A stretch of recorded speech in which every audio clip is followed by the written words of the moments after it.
businesses and as one more business na nkasa ebe me yehunu se niema ekosu in terms of prices ewo a product any services ayeye ewo my Ghana mu. It is a kobane se niema ekoyi anyo obi na beka te se de Chamber of Agribusiness for eka se wo mu nyina anye collaborative na afi niema ewo se ne niema ekosoro no na niema bo ekosoro no ye detete so ye wo obi di se Professor of Finance and Economics at the University of Ghana, Professor Charles Godfred Aka. Papa yi Aka sa wahwe budget ni mu di 2025 media review no. Aka sa say when it comes to numbers and figures there any obetimi Aka say Dr. Atofo say ade with the budget no be kinkan ye or mention figures any numbers ne there obetimi abonaba so say aban ni vision any numbers and figures say ya there ene nkoni hwe ka so bebo na baso na emum se vision ni se e be bie enwuma vision ni se be ma na ema bo abafom vision ni se be ma Ghana tumpon dia ene budget 2025 media budget no anhu hwe wom because abandoned nani koko see the foreign and na ema ye export ana se ye de kwa ma no ne edema no nko a e ko yie di ma ye no ena aban sisi yuso bobo so ema ehunu se ne ema e ko yie. What if say eno no ye temporary measures na se BBC na sasa na ema na ntimi am progress o man ne dia ene na ye koya na se ye bae sa vision ni se be bie nwuma no dia ene wa nhunu sa na ema ni nyina e wo media budget review no a ena ano owura anmonyamfo keslato force e de be bre yen wa nhunu bibi sa etesa ofasa koba ne sa dia ene na che se ye nse da nhunu se ne ema e koyie e wo man mu se ye ka bibi etesa no a aya no obo ho a wo transidi no abisa se eye propaganda na se eye aban no obi mpani ya na da bi se niema ekosu ya wankasankasa asnipa no ofele wo botom wankasankasa asnipa no ofele se wo koto niema wo bonche so a reductions e wo ho e de ma wo ma uhunu but we dey da bi ebia na se na no yedi nkomo a na businesses no ka se omunya dollar ni bi mpo na nkampese omde akofa niema edi se the teacher kan ye se nipa na ko abonche so akoto dollar no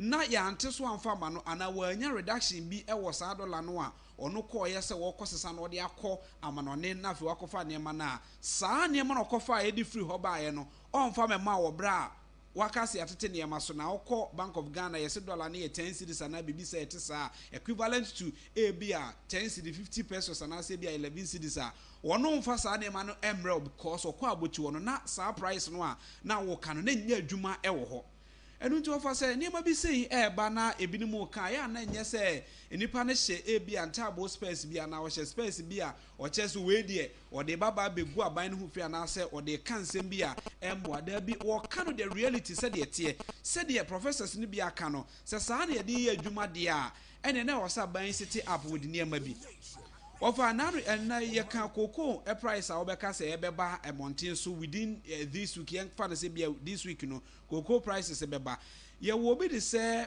Dr. Eric Opoku nim say honorable Eric Opoku ebra na ban wo so hwe koko nsem a obeka ye ko bodwa wo asanko num ho ba bi Minister of Agric e kan nsem man nsem wo ka ye papa hu mfifire etimi de nsesam mfifire gu fom a chese aban ne boga na fo apo aban no eye aban dada no wo ye nipa bone aban why because ukọ amanone ase de etokoko e wo ho aban ne de sika sei e ma o man no ni koko akuafo hia beta de just ye ka ho a ofa na ebeduru sa bre afi na enipa bi e call se yentu koko mu nipa bi e call se fa price ne bra na se enema anse da ntwa yie eye na ada hu abi keke e na mpanifo bi bedada o man no ene koko akuafo e ma wo moto abade ma wo mo a ebesi na afi na bi ni mu e pa wo muti se yentu koko buo mu anase yemfa koko price ensan bra na hwe se de edi kan na no pay eche se aban ya oba ye no first 3 months and edi mu ni de e aban dada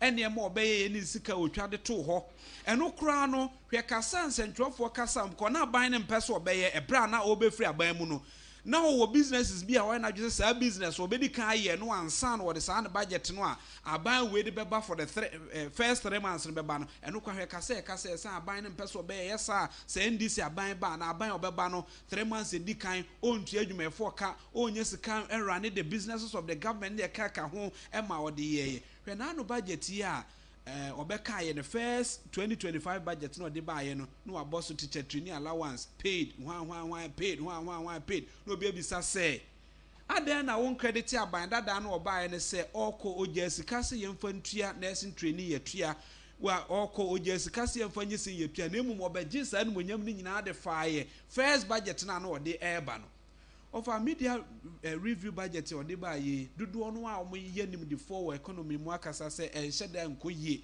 enfama nti who am I say meka say ekoyie ana say nkoyie omo di businesses na nkasa edi mu dwuma no eka say nkoyie a ye de ofa ye de ni na ehwe wom say koyie a me ni ga na ni nim say ekoyie enkoyie a me ni ga na ni nim say enkoyie ofa enu tia no pai de e kan se koyie a you feel it within your pocket say odon sa tu botom a ekosim pam ye so ana se sisika so enu na be ma obi ahunu sampa oman no ekoyie e wo menu mienu nyina setina Central region abrante ora abanfo mame ma wakwa aba na memusa se anopai no wapom te sen na Central region so te sen boko de yes adom okay in charge of operations our Central region ora Kent campaign abanfo apia atnase Charlie boko de okay da ase anopai so se wadwan ne Monday anopai bi e be pese no bedi nkomo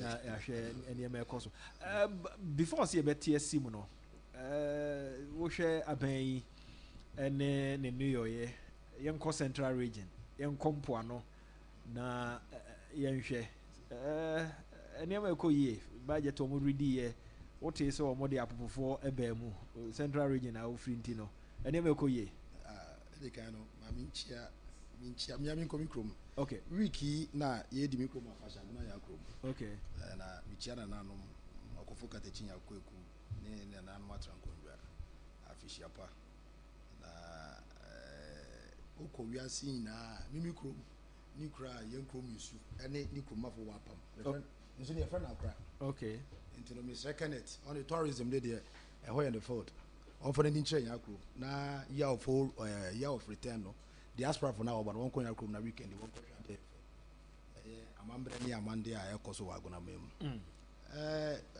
honorable Mofameda say me share with you for in an impenfo a wo hwe ya no pay ampa weekend me call rounds kakra or Central region call ejuma ko me call EOB sikimo do bembra kwa in fact I'm just saying I'm a banner mobile honorable to force indeed na asemi wo ha misre in there honorable to force in drip machines on not toy oh yes oh could music on the chrome what your first I was there over the weekend we all Friday no everywhere teachers will go up as for making Michia Ejumako chairman was as a woman on what say honorable at force not those drip machines that is politics local politics and to know one way they say before you never now in Sembia almost started the around the challenge now many a master and say I'm yadum hammer when you are bro why your finance minister and to know project be or why and you can say what you say be will never bring MP or one on by fighting a fresh budget in Mumbai. If you cry, you can treat it as emergency project because road fee is command of Mbrakwa. Everybody you can open your road. Now, besides when I would your fashion or the drip machine and another one aroma, yeah, be quiet, yeah, they buy no, and I would 8,000 waste still so. Then you have to go soon to know. I come on. Why no? I artificial asphalt, no, dear me. Besides, for no one, I'm saying, would your fashion. In the about to force in India, Miss Reno. More young, you know, Chinny or better one tongue as I mean, Yanka, now it's too late. Now we can say, if you don't know if you embassy, I will say, then under leadership of Nanado and the current administration, I don't want more to Nebu saying. Now, premise for on once a canna and almost anchor. There's a lot of challenges, say, yes, Yakuma. Now, I quite say, Yendi, Yemfias, me really to know. I never be brave because who is our far from they will tell you under this leadership, outward motto, Nebuna is saying. And a premise in Angas and one Sakabiana almost anchor. There's a lot of challenges. I say, yes, you come every now.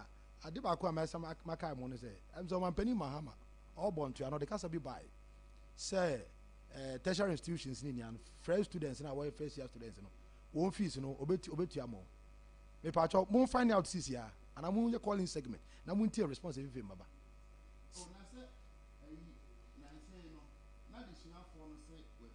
Opening, find out. Odo pabu etum sisi ya.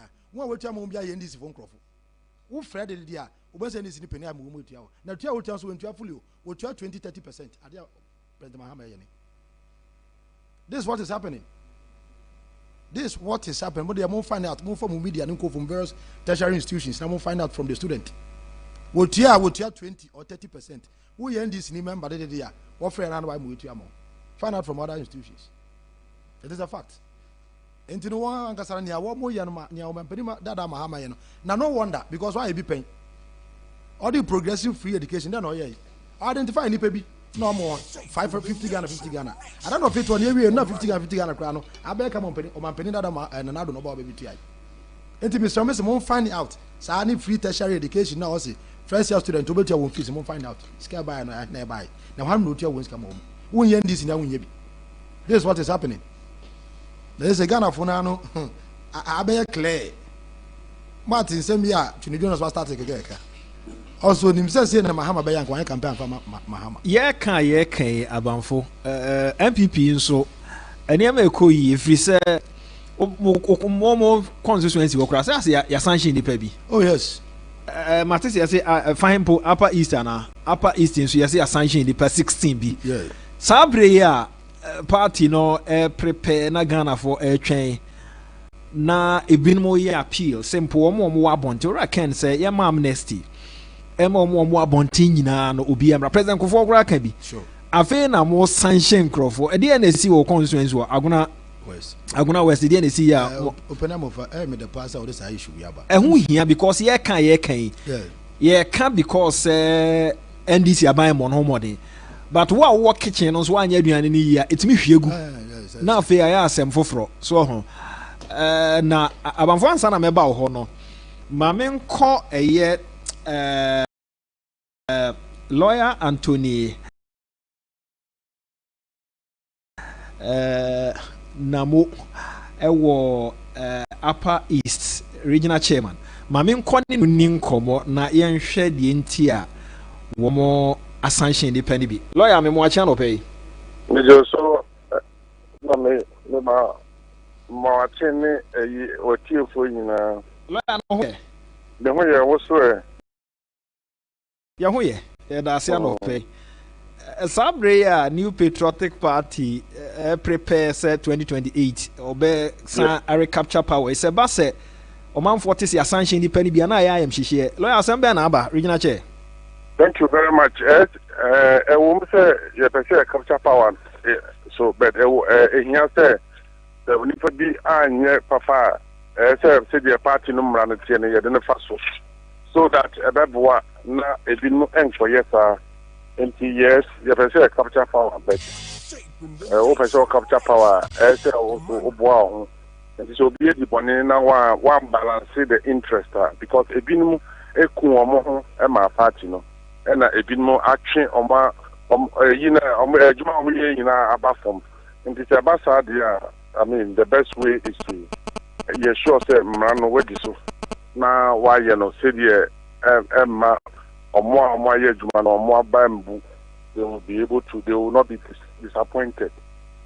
And so the American can say, yes, 2028, they say about power. But and so here say the NIPA ND party numerous coins so I said you have to ordinate. Yes, you catastrophe. That is what I can say by way of preliminary comment.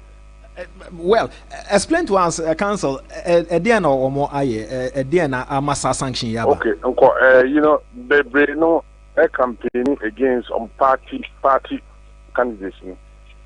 More campaigning against party candidates.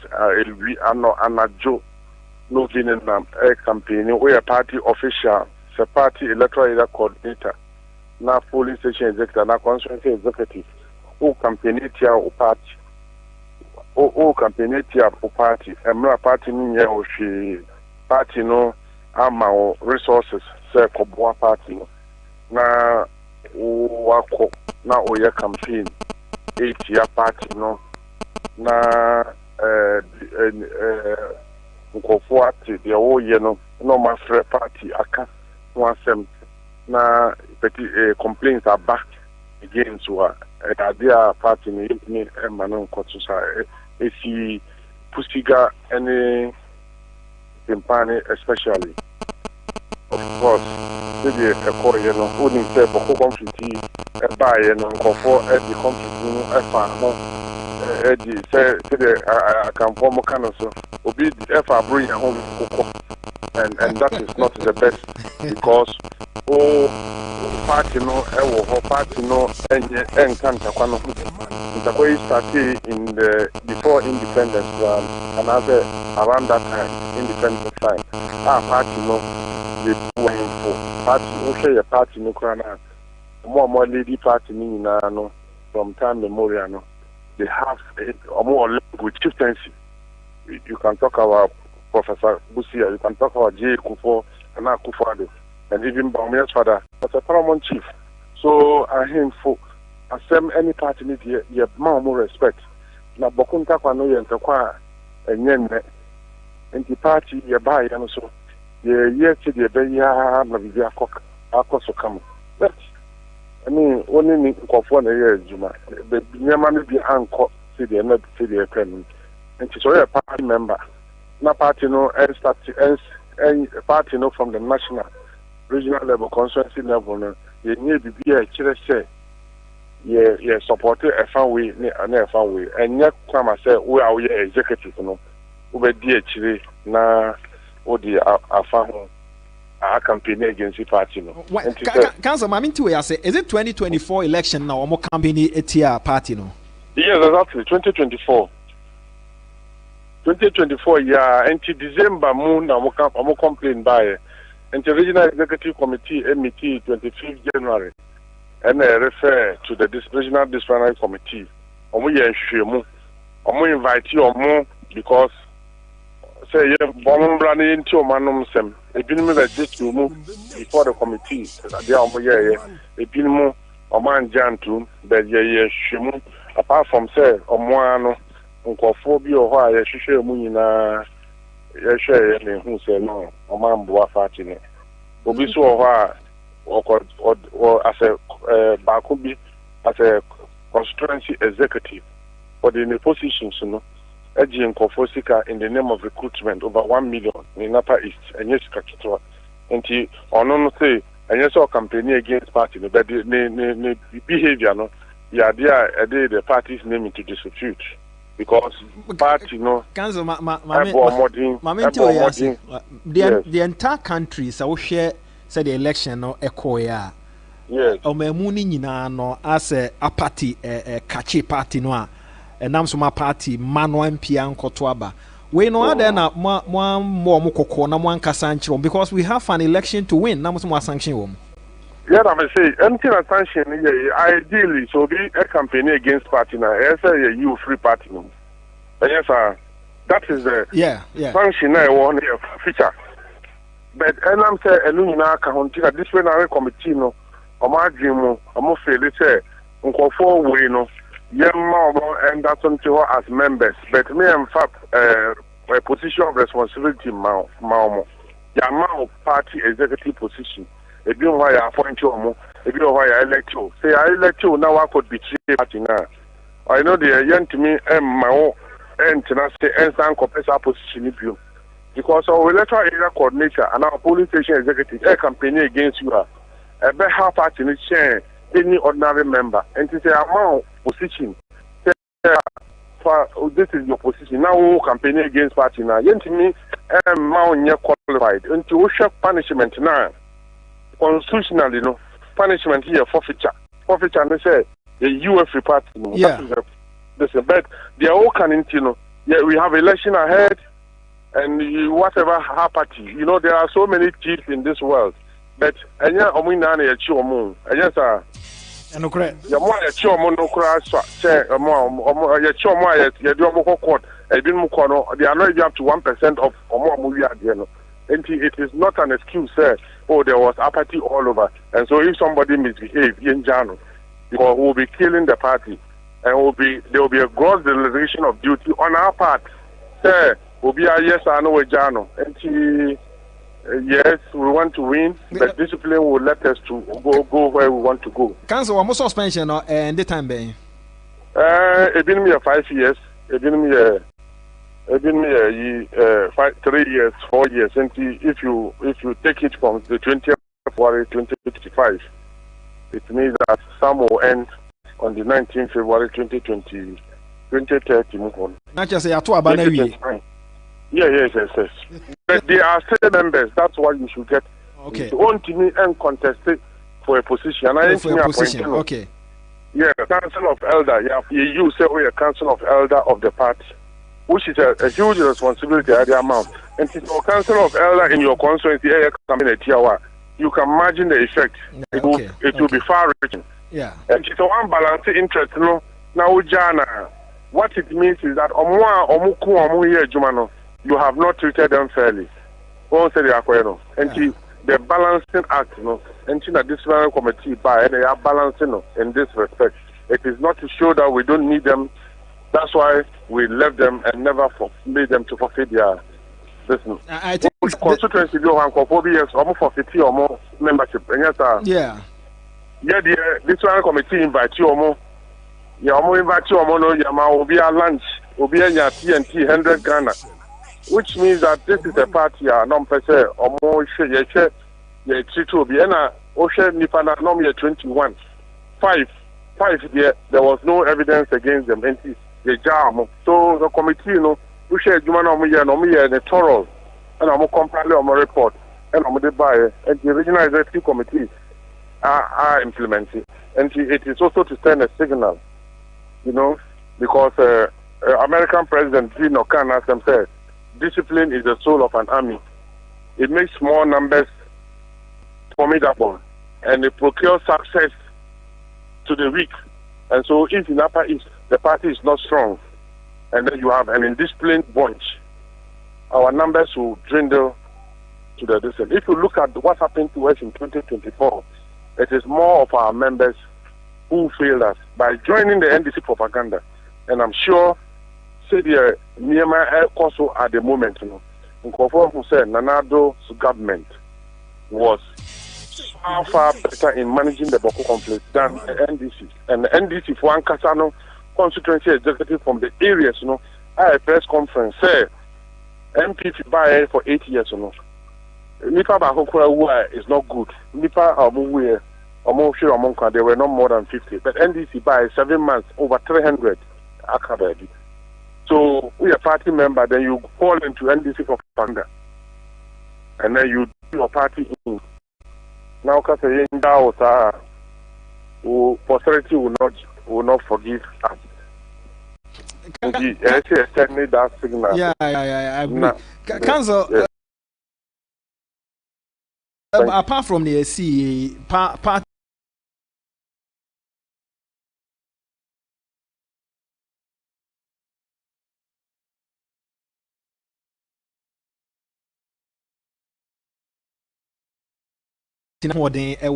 Upper East at the same.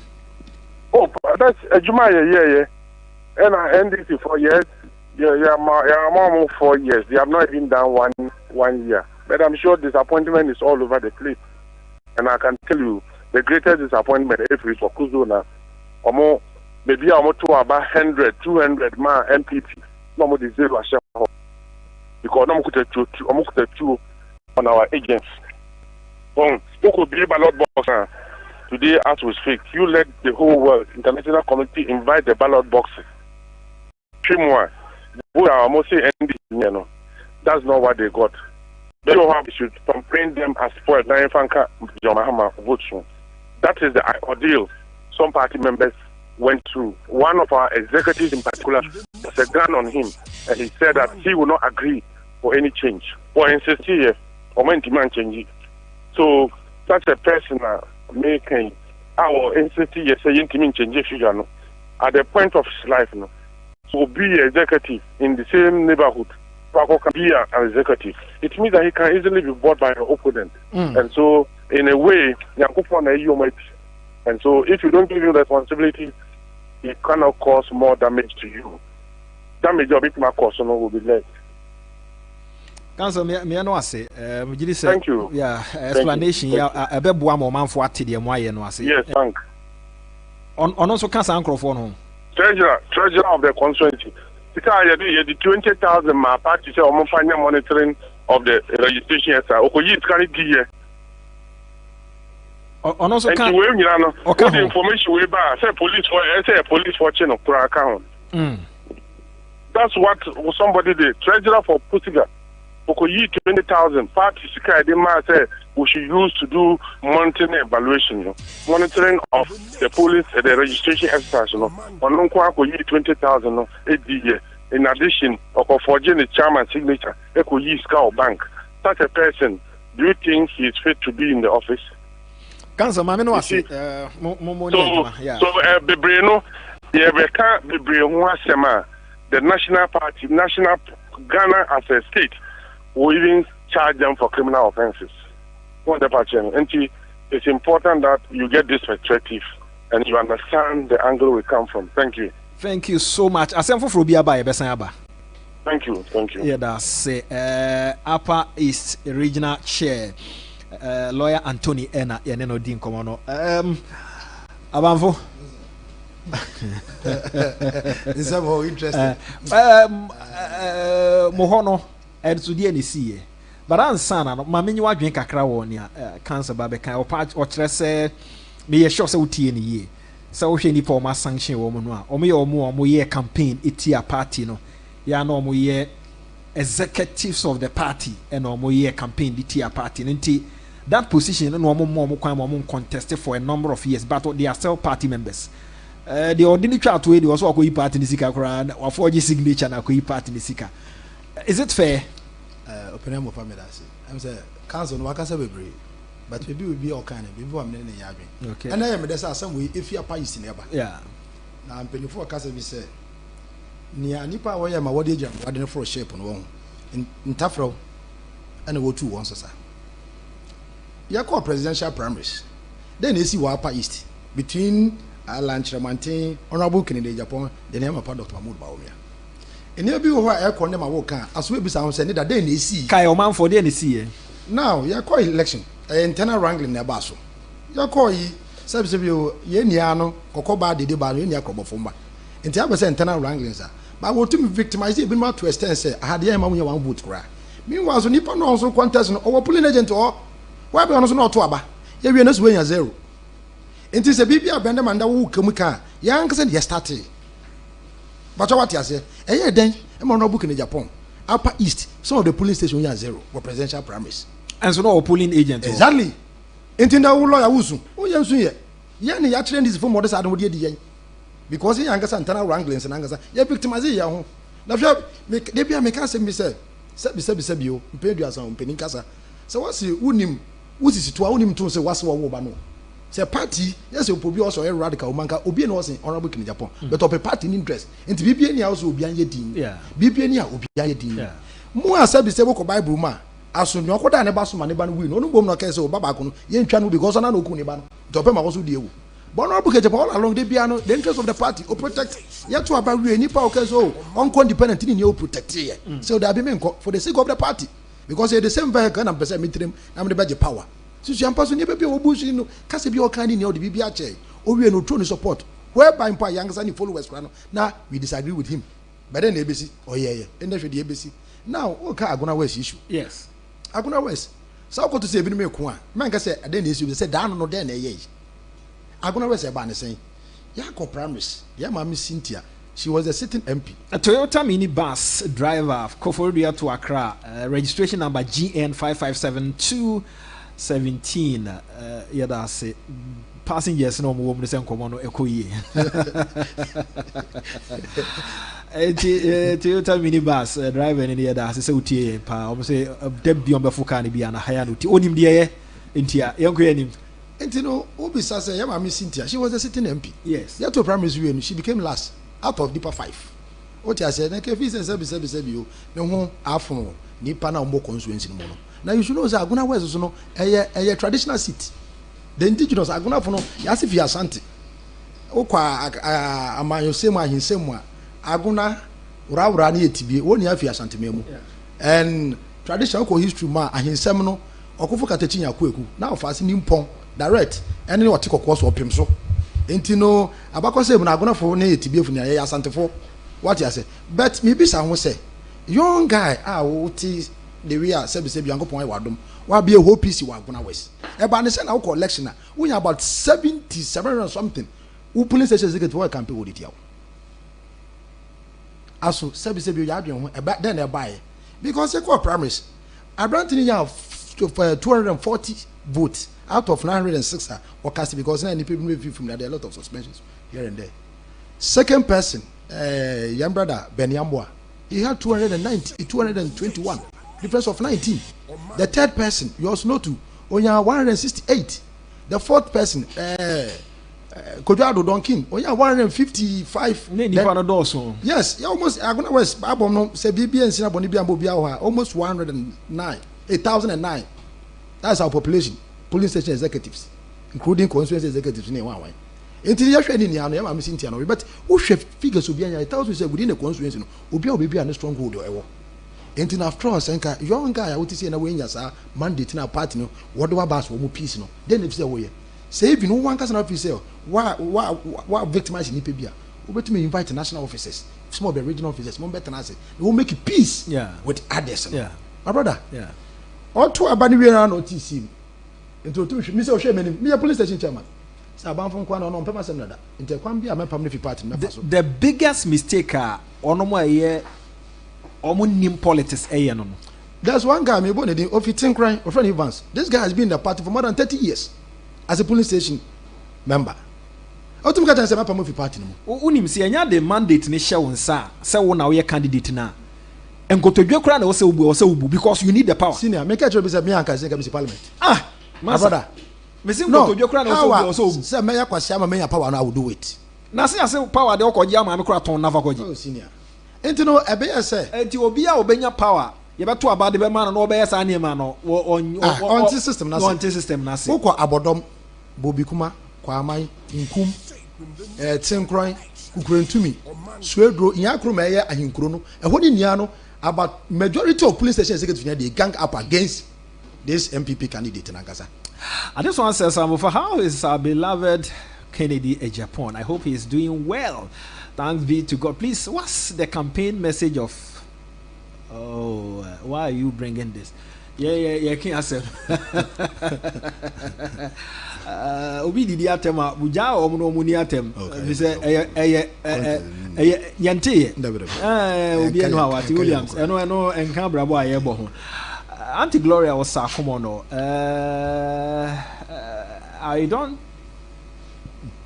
I don't think this government is on the right path. It's getting too serious.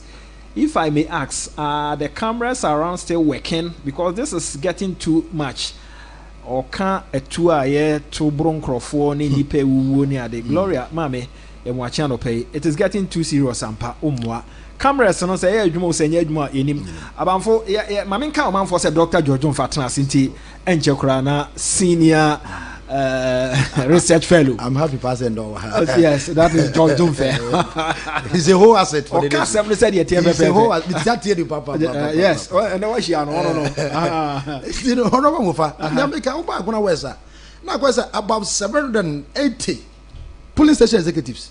Because one president Sabrantin fee and so answer will be if party no more. Now them say I don't know quite to say na be koko. Obi at police station man one say you or the other channel could be obedu. Now from nowhere even as far back 2008 now you were not part of the MPP. But the bet to say obedi yama missing Morris in echi on na changa kran no. Out of the blue now we jump pay Ghana say also be the MP. Into ebe na den kra na per the constitution who qualify why be a PC. Then be na aka. By going around threatening people and or form power team against the police station executives or bring an Nkrof in. And you know, somewhere October, and on some of your words will lose it. Okay. Because somewhere October, me were friend national security. Many penny people are coy. And they sat down with me, report and negative on how we will lose. They gave him his figures upon challenging me. They called me at the national security. Said, well, on answer this until election, we'll lose Wagner West. So I shouldn't go around and blame people. I'm really enjoying this the show this morning, Pa. What is good for the goose is equally good for the gander. Exactly. Mami Ajua Duncan, yeah, that's here and pay. Minia koso na conclude. Enti no aguna wa issue no na say ye ka and I mean kaka say ebi a obekọ ho so no and na eho constituency executives no I dey say peace in one way the other no ye bribi. Na me no my brother they be I'll put it at the doorstep of yan one JFK. Say hule balloon ya oyono a. Hwe say MPP partner say you go na aba ye police presidential primacy ko kra ye ni data.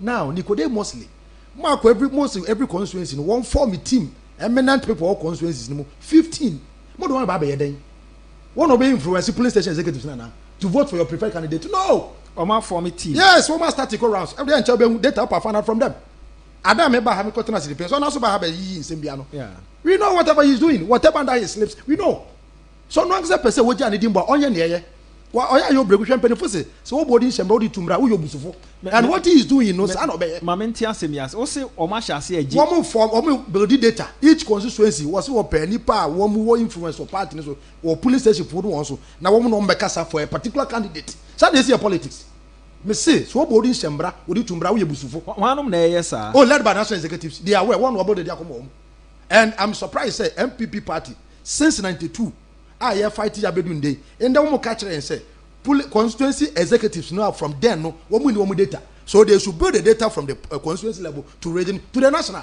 What is happening? MPP partner na kwa say oni party tia wo kwajem wo mu yetia wa boda na wo san kwajem akoyeden partner say we have a problem you have a problem me enkoya de bi o hwe Ghana for them they all pay Ghanaians know what they want yeah interest yes you feel say be any maybe bet massage any maybe my end result na kofa nearby na nearby nkwa by west because people are sick and tired of MPP ana Ghana for no akwa say obi asabi yon boy we no matter so onim say no so open kwan no nti nyeye na be kire won say opese yeah you candidate not purposely for MPP but for the entire nation they will determine the fate of MPP or NDC. This is a candidate in candidate Ghana for pa trust me and found ya wo be come be dey Ghana for beto abani diti aye yeah we have a good candidate I representing data but time and season it doesn't favor the man nem penny for so dampo aye na aboabo why say Mahama became an option because they thought so in Zambia na nado near office bank obeya man no in terms of corruption and obetumi wa cramping down number in decided there number me dey don obetumi dey now do one office be a hard man now do there ya me my friend no one dem bra some don fendi agro oba say ben ni nia na Ghana for ehunu sa that was why they opted for one Urajo Dramani Mahama and are we going to repeat the same thing and maybe we have party from penifo ya munjai na fair playing grounds because young guys no more from one year how because a lot of people have been victimized because of say party bad power for no reason meanwhile the party no power no say we nya bibi enfim ni interest woman say MPP be win power no so jubilate asa na open them for me for the case yeso and maybe a static course last remember the chimenzi na yase MPP ni penny what position was no was central region otu hwe Roman sofo ni din catch ne say mo asofo me catch mu time na mo Dr. Muruba me this time dem venture mu na se man hwe nie na this time so mo yese mo ko tia Dr. Muruba mo friend Roman sofo na mo bisa no wo so eduro se mo yesa this time am fa mo nche why because wa kwa so dem mo abranti ne yase wo mo ama Roman so no 50,000 Ghana cedis na hwe yanko Bible mu David and Jesus Christ the zeal of the Lord and the zeal of David they are not the same.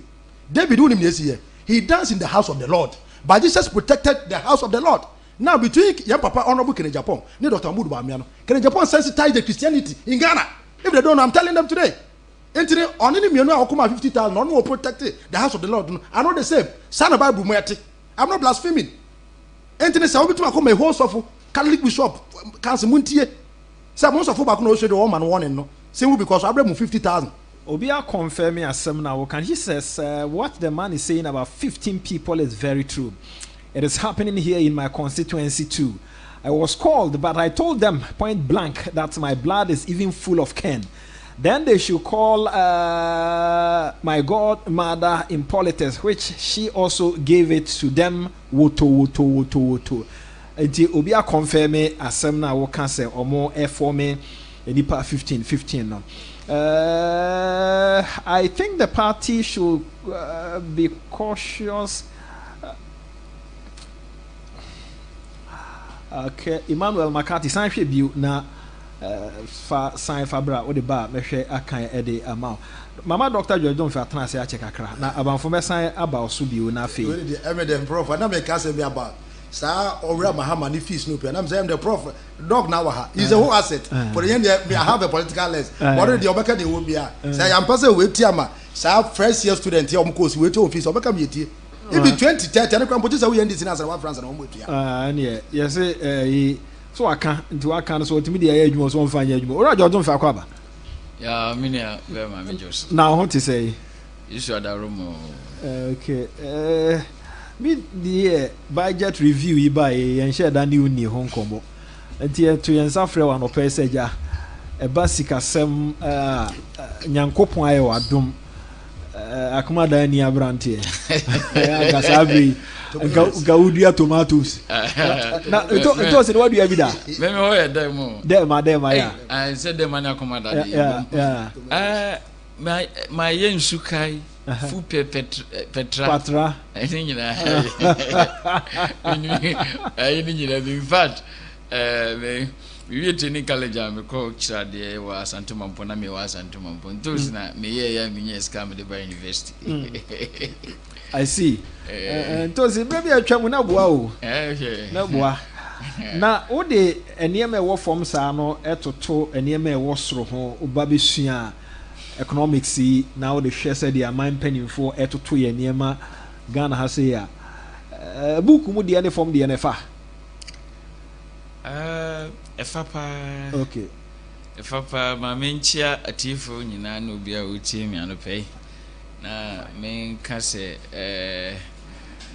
nyame emoyi nyina ho ba ase na nse accident ni ne ma ne no bia ase nyame ne obi a ote ka mu bia ne obi afi no obitu ka bia ise nyame se ode obi abedrodwo na bibia ensi e ominiam ya na imprepi no ye kasa na ya yese school adisua no ye mane ye bi no kwasem se senka akosi broni amaga na kra ana nke koba se ye ne ya na ye sha se ye boy bra totu ye ne ma free titi obre na abepem na anka mefa se ekwaya na ye nananom fa so ye omo ne ma satem no mu nko school omo ebi mu oda edansi hu nimdia no mu si dai ebi omo be yekua no omo ye wadra na omo nkosua agree ko ba bia nimdia no enye classroom nko na ede fa no ma menka se senka nanka kosi broni ama me wogidie ma pase ba this time ka sa nimdie na ye nanamo pension no omo wa na omo ye hunters omo ye farmers ene ne ma no omo irinya ba this time ko ma structure no ama enema akoto tin se de ye friend formal education no enti ye woni pa bebrebe wa se bi mpredua brofo no ontimi nka se ntini se onko ye formal education bi eso ni nimdi a wo niema bi mu no na se be odi obi okuta PhD ni masters kra ba na nipa kra de onunu ba bia nyame ama ye akwanya ama ba bia we ye kire PhD fo ade ene mifiri ha mikushia mi PhD omo ye doctorate omu wie akwe ama omo so ya be firi omo doctor me kire bi ade na me de saafo yi mehwe omu nimde bebrebe so afa me nsema ma na bebrebe ya amache omo ade bi amo so abe lectures abe senior lecturers mo ne ade ya omo ne ma be epe ya ma me nka se me ne bebrebe so a se be mpredua ye wo no an ko school da mikromu da ma ye oni pa bebrebe sa wo ho ya se ni nyansa no asem sina obie na no ka ya enti ya ye hwe yi school no ense sa na emapi eboa ma ye etimi ye na emayi but school nye school nko eni nyansa na se eni ngomanim ebi mu nim ngoma pa ya enye onkocha classroom da eso nema onim oni tirimu ne se de osi ekasa de eye nema ma nema eyeyi no se be mpredua san enye obi a oso okuta masters den no na bebrebe nya ame oyonko ne sa ankrofo no nti enguma tua no se de wo kan ye wo mahodo bebrebe ya chichechiche mu bebrebe na ne de ana yebu no adusua ne se wakota classroom na watchero exams no pass na wanya certificate eno nko anti kobasa na obi a onye sa ma mi bia ye wo no onko school do wakota makola obne okwa abrochimem ko fa nema eba betone exchange rate ehun nimdia wo no o economics na wo si wo hia do o nunu ba bia me ko interview ma mi bi wonima tama na dollar $2022 and some years say na ono tonton sa spices bi nti o se ya otako Mali, Nigeria, northern part of Nigeria, ne Burkina Faso, ne Kokofa. Na me busa ni say enti ekwan be no fa so a obon sika ho ba because as I say no naira ni ade no etanya si di no so ahoden CFA France ni ade ma me no educate me pa nzema me ti free no no ebi wa na me ti free book bi emu but na yenim dia ode ono wode bon sika ho ba wa bra in the face of exchange rate volatility no ono wo yani yesi yesua how to stay afloat in the face of exchange rate volatility ono no wo no practical measures na omo adwene no ya na make say ma me nsem o kan no makumi kruchire de gunkrata so a abeka enwoma nimu ana me kira de e wo classroom a me ka bi I see so what I say enti ya yenhwe yie pa nyame ma yakonya ne say your certificate and Jesus said will be okuta bi no you so far better than that person. We need to respect others for what they also do. Me da say ya fe yanko ya nsem e wo ho no eso aban ba ye ene me koyi economy no ekoyi nti abai ba me de be free ade ba ko a ase nti asenkomo a wo ye di ade ba ko a abai ba ya ase o ha adwen pa ne se o ma ya ama ase o mu fi se bia se ya mfro professor ya mfro doctor won timi nya hwe nti won say o mu sha ase yura atoforsen sabin preduasa okuta PhD from KN University but enye finance eno no makotro no madi huntro mo say Jubilee House pa ubetimi bi answer na be mo bi appointment say o fano CV na wo hwe de o ti answer na wo de sa description na man it was a very bad thing omo ye ya senka omo bi di say US money baby anka na senka obi resign eso so ya ante ho asem ena no yigaaye atofo de ekoto nchei anye na ba papa ba ko ameta ne no eta isia radio so eye kasakasa pa adongo onso mo say economist ye de nakọ na ono menye na sia sa ade no ho dante no me ye sure say me ntira omo boni din say we economist ye nakọ Bank of Ghana board so ha no ba bonte be ka say we economist as any appointment nakọ ba bra ya hu ne yesi ba bi so doctor and when no call health insurance na pa mi kra say onye doctor kra the first degree no kra jamiro nkuta bi na watimi abayam wagadrese na yes obi so do computer ho and say be na say ma me ba ko so de aba no professor and so ka manfo kan na yan fro one professor na ide because ube minister you don't need to be a professor to be a minister. You don't need to be you ubaya nimdie no wo ha e de obetimi aye ye onipa bebrebe a o mai ye ne aye kwa me nkroma ye boni deni kwa me nkroma na menti ya menya no e kire se sebe no nkuta PhD eto so say da bia ye boni deni no nkuta PhD kwa me nkroma o shaase se nko beye bada enam na manyo sem ne ma ho do anu o wonti no o shaase se African emancipation ujae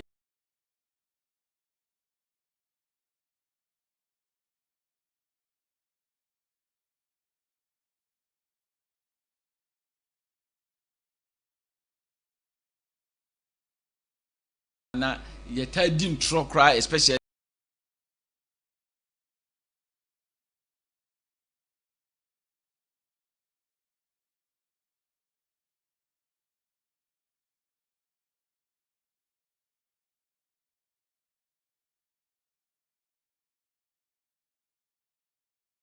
manya omone nane nam no munyina benya adwuma aye yesika sema aye basa dollar esori ana ese ne ade no ebetimi agina ama ame ahoto aba chese wo hwe eniema ne nhihye ya egu akwama eye adwuma no se ye nyina ye be baako ne ye begyae watimi maka no na yetimi ede ye nyina ye nyado ne opepa a support niema aye kwa me wogide mapa se economy no bro ni beka se it is on the path of recovery ebetimi edru baby pa ebeboae ntusu dia ya na ye digina ho ka se economy bi ejina ne naso no nyame no kwara animuni sa ntusu dia ni nyina ofa de obefa bia no enne niema eye pa ntusu dia na ebi ni say you say primary balance na de obi e kasa ade a o kan no de kasa primary balance ade kira ne say usika enewudi no ene o total revenue enewanya no say we sika anka ade kwa kotuatua kasam every wa senate say we nya positive primary balance and that say usika na wo no de na utimi nyae no edoso che de wudi ye say yi aketuasem amanfo awodo mu ka akwa kotua mu ka no yi eno to nche ya that say say first half of the year yenya positive primary balance na ade a eso eni pa edebe economy no so growth no last year during the first quarter of the year economy no grow at 4.7%. This year etimia grow 5.3%. So this year first quarter the economy no ahode no so che last year and also so very positive. Edebe agricultural sector where last year no agricultural sector na enye kra anya juma amwa papa, but this year we heard the financial chance and the first quarter growth of 6.6% for agricultural sector na and also ya dia e she nkran pa we growth nsensem no firo na se ututu mirika say o ba be hwe say the see the same so te a exchange rate nsem so e be hwe na nse ye hu say exchange rate ni cedi no atimi enya hoden pa ya and ekra na ye kan wi ase the best performing currencies are untimi nyi cedi no emframe that is ho no nyina sa na ma we nyina ya reserve sky e Bank of Ghana ya na ye de bo ye de ebo cedi no ho ba ene etimi apagya no mu akoduru $11.12 billion ya abakwasa mu no this is about one of the highest ayenya that is enu nyina eboa se Bank of Ghana usika kese sa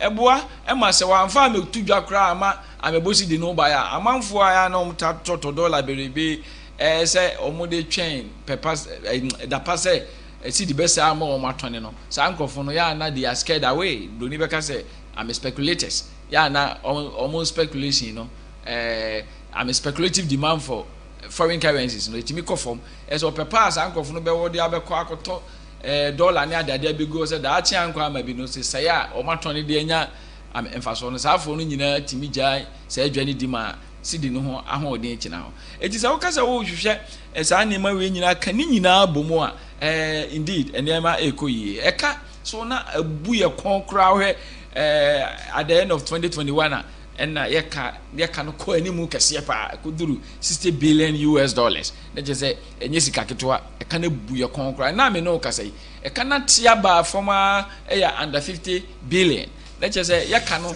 abafo ama ye debt to GDP ratio kra no and 43.8% and so nyina ama fiscal space ama ni munyam ne confidence aba economy ne munti say obi wo ba bi ne so ne Ghana ba sise ebitua na mo bi anaso mo bedin komo bi a o gidie wo Ghana mu senti ni say ka na nka 2021 abu ye kon ama ye ho hwe yenye yi no saa ka no ene yetimi afiri saa ka buru no mu ama na ye nima banyam enti obi person ne yedi nkomo a na so ne yedi amensawoso bia say nipa no on sensoro enti economy no tofa no beka say it is on the good path of recovery and nam kwampa papa so a enyane the ya ebo modernity nyane sa Ghana atadwe ebrebi eba yenyina within this short period ya ban ba ya na ye hunu sa animunyam ya wo ka ho asemi ana se hya se free baabi yo eno ne ade ba ko a ase da bia ye mu bi ye di hu nkoma economy no eyiyi na emum attribution no eye den na yedru de yedru no okay eno no ho no kre no entimi ma bontene papa okay of course say bibi boni isi a abaya wote so no woni ne na oje enti bibi papa ba ono so na ede ya offer enti ya as a politicians ne be ka say be preduasa abawe na ama sa ade ni nyina si a meni omu ni problem omu de politician kwa do wan hwe a woman kwa obeka say emframa ye home kro na boy enti me no money problem ba ko ba say academics professors money ade no omu no bema especially when they have the background in finance and I mean economics no mo na bema no mo bekeka nsem a na cheze akwese Ghana ye de ye mpuntuo ne amanyo sem no ne bibia ye de edi agro menua ensem bebreba amaka nyina se ye beka ya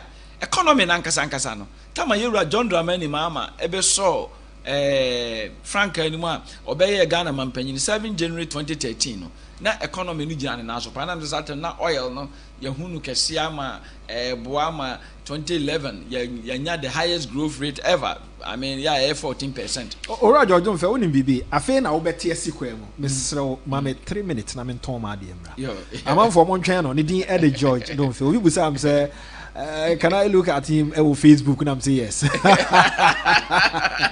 We don't move for commercial break me ba na afi wati asikwa mu na ye kwa no. Good morning.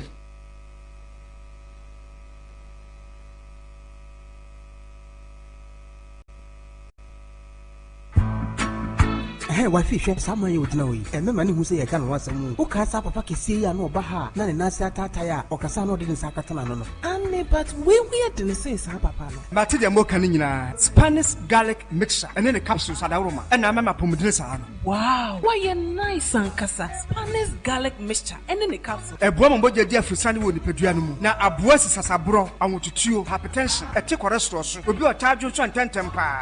Gas is now yum, a macra, a mania movement of future crumina, a torch, will walk a water a Vian, after and Hoyan. Enti as no Spanish Jinko capsules, Hana. Spanish Jinko, and no day in Nura, watch your free, Jinko beloba, and soya oil moon. And my wife, you must daho. Martin say anti-aging, and I'm a good retentive memory. Now you're Tony Henny. Antec Herbal Center for, and then pharmacies can make an herbal shop. A painful about more money for them, with the infidum and come. FDA, AG, a gradient class. 3CP, FABA here 3CP Bambo. Akuya na ase ho te sen Mama o ti apon kakra na moment me say duane entina me de front active and chance ne pepe mu nware papa bia wo di a wo mra ho aba no wo ye front active cereals are rich in vitamins proteins and minerals fiber no omega 3 so wom e boa digestion every 3 years equals 100 years obi atumi di bi na main kama wotumi di ni breakfast lunch and asapampo front active ebe boa pa the drink nso ni ye won diabetes ya de yatua no ana one person etumi num bie na e won complete Omanfm kan so tumi num bie na the test no jai oba normal main very nutritious and a front active junior in so front active junior ni formula no enkoda wadi 1 ekosi 14 years ya won mu tumi ni di year from no wodi ensuo ana milk and mixia na wotima ni di na ni denti obenyiri fe ni nyina wo supermarkets and pharmacies dodo a Adepa Pharmacy Limited branch BM our Ghana from 0302 664 832 and 0245 915 254. FDA aji ejodin kranto yato. Seven range of products. Unam buafo. Dominion Herbal Powder. Say you can say Dominion Herbal Powder. Emma immune system. And now in Kwabo will nip a drum yet. Nan the senti. What I did, Yaresu Kunimua. And what dance be new? I don't dare fine pa manumbi. Tina me do one dancing. And I say, me say Dominion Herbal Powder, dear. Ninia, and yet a man for dancing tea. And a bacon fool. Near I yet a woman nip a diamono. A bromagin and a mentias. So a mad Dominion Herbal Powder. And Pau who the Biarada. Someone at the honor. Dominion Herbal Powder. And once one you will see a share. Tea cup. Now that trick to us a biagumu, what chance to Yanum. What we Angels Dominion Herbal Center, one cocoa and a diaba, a painful, a baton more monoful, and in Quadawin if you do me one come home. Do after 054 315 8195. FDA, I did a gradient crap to you at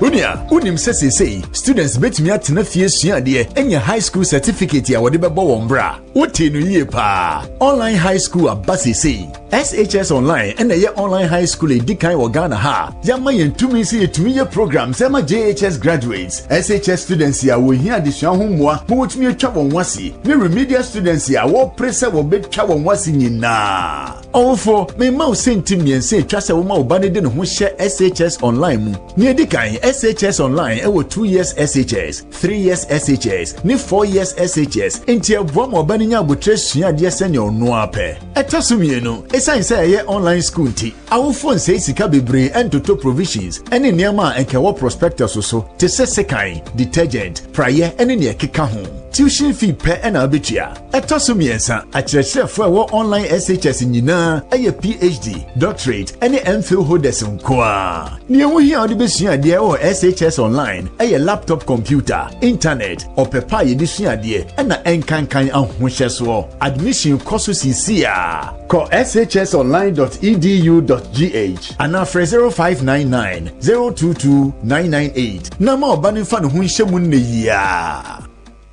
Sebamed range of products. Unam buafo. Hey, why fish? Someone you would know. And many who say I can't want some. Who can't papa can see ya no baha. None in Nasa Tataya or Casano didn't Sakatana. No.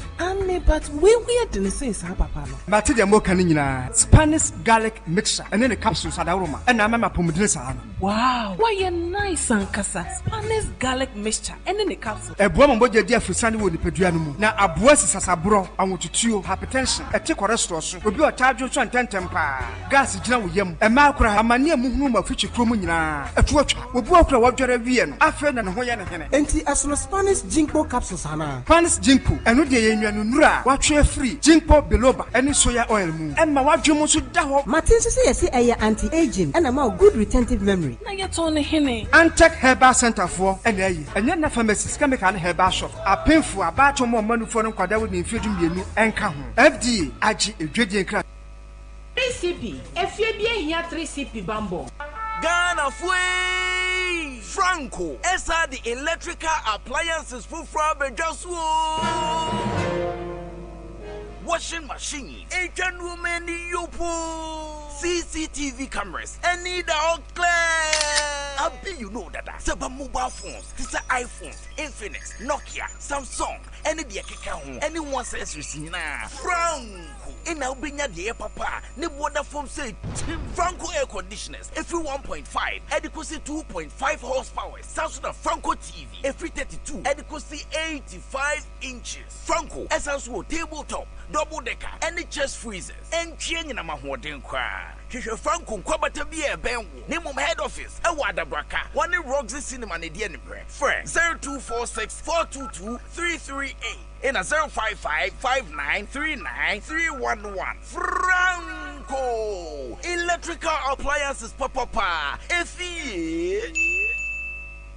Sebamed range of products. Unam buafo. Adepanono kofa bae wasan de 3CP papa ebeboa efie bia aba mese adepa de etwamu da wo de 3CP egu nsomu dware a ebo ho ban efimu amoa ho fa 3CP efrenso hohoro wanu anopa bia na ma wo se ho ban wonu aduane na eja ana ensohie ehyewo a fa 3CP efrenso fifa so eno ano no wo hyewu wi a fa 3CP efra enso fifa so na beboa obebre 3CP ehye pimples epompo ekro na ekumkro ene mrimu ya wonso 3CP so de enye na wo drugstores biamu atufonko ade pharmacy ene SGSSB ene hwani mu okanshi fre 0302 664 832 kumase ade pharmacy e wadum ene Hello FM ene hwani mu 3CP efie bia hia 3CP bambo Omanfm. Ebusia me no ase na yemo akwaba Dr. George John Fair, a senior research fellow University of Ghana. He's an economist and yene no din command pe. Dog baby a udru ye nia NDC aban ora John Dramani Mahama ebetena Ghana konwa so ne oba beto ye eho na udru ye afi yenku anim. Ontina me kasafa economy ni se de na ebrebi atwam ete especially ora John Dramani Mahama baya na oil no. And na ye grew from 7.3%. The very first year that was 2013.